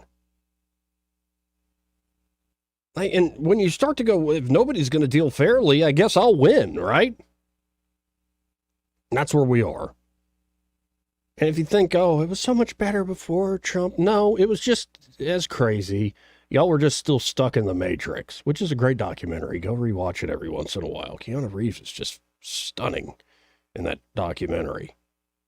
Yeah, I think what's happened is more and more Americans have unplugged themselves from the system. They're tired of seeing what this system has become. They're tired of being lied to by a bunch of folks making big promises, and yet we keep falling for it. 272-9228. Now have Jerry Seinfeld coming out and saying, well, movies, they're over. I'm not going to do a Seinfeld. Saying that movies are over. But he made one anyway. Well, it's not a bad marketing campaign. I don't think movies are completely over. I thought it was a pretty good year at the box office. And I don't know about y'all, but I still like going to the movie theater occasionally. There's something different about that full-on experience, but it ain't what it used to be. I'll admit to that. Not exactly the same, well, feeling in the air when it comes to movie season, especially the summer box office or Blockbuster. Like, no, not the same thing. Wow, Julie Kelly's on Twitter. She's a political legal correspondent, been really carrying the water for Trump when it comes to a lot of these Trump cases. And she's posted new info from unredacted evidence in classified documents case. Within 24 hours of receiving 15 boxes from Mar-a-Lago, here's the assessment by the National Archives folks, NARA. She calls them an effing clown show. So here's what NARA, the National Archives Group, said after they received the boxes. Quote, we received 15 bankers boxes and the weather map. My plan was to glance into each box before I shelved it so I could give y'all a high-level overview. As I fanned through the pile of newspapers at the top of the first box, I found several unfolded classified documents in between some of the newspapers. So I took all the boxes to the SCIF. The first box I picked up in the SCIF had a newspaper on top that was posted 1/20/2021. At that point, I decided to take a closer look at each box to see if there are other issues that you three, David and Deb, might want to know about sooner than later. There may be others I didn't notice, but here's an overview. The majority of the materials consist of newspapers, magazines, and printed news articles. The majority of the items are not in folders, just piled in the boxes. Some boxes seem to have things from the same period. Others have documents from multiple years. There is no information written on the boxes to provide any context. And I wasn't joking about the classified docs just showing up in the midst of a stack of newspapers. The lack of any organization was consistent through the boxes. Thankfully, we got more than newspapers and magazines. There are plenty of original presidential records, and there many contain Trump's handwriting. There was one accordion folder in the mess, so it stood out. It contained, among other things, the Obama letter and North Korea correspondence. We need to verify that all of the correspondence is there, but I think we're in good shape. There are a lot of classified records. Except for a number of presidential daily schedules scattered throughout the boxes, the unclassified docs don't seem to focus on any one issue. Yeah, it's almost like these are just kind of all thrown together. But again, the more you look at these cases, like really this is what you're going to use to take down a former president who's a leading presidential candidate going into November?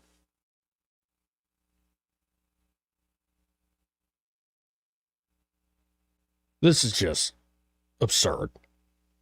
But that's the world we live in, folks. Absurd. We're people who are ravenous for political power, or scared of the other side, or whatever excuse, reason you want to come up with. Let's just continue to tear down the goodwill of our society in the name of politics. Because that should work out for everybody. Goodness, what a miserable news day. It was nice talking to Susan Woody, though, there for a second, and y'all stay tuned. Susan will be on, filling in for Rosie, with Craig Budell and Happy Hour. They're next.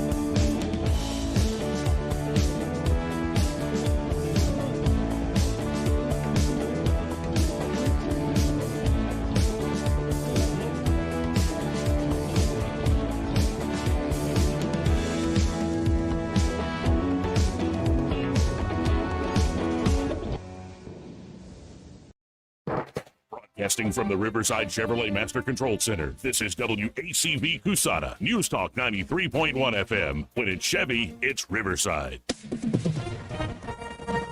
With SRN News, I'm John Scott. Ukrainian President Zelensky says a Russian missile strike that smashed a television tower in Kharkiv was part of the Kremlin's ongoing effort to intimidate Ukraine's second-largest city. United Health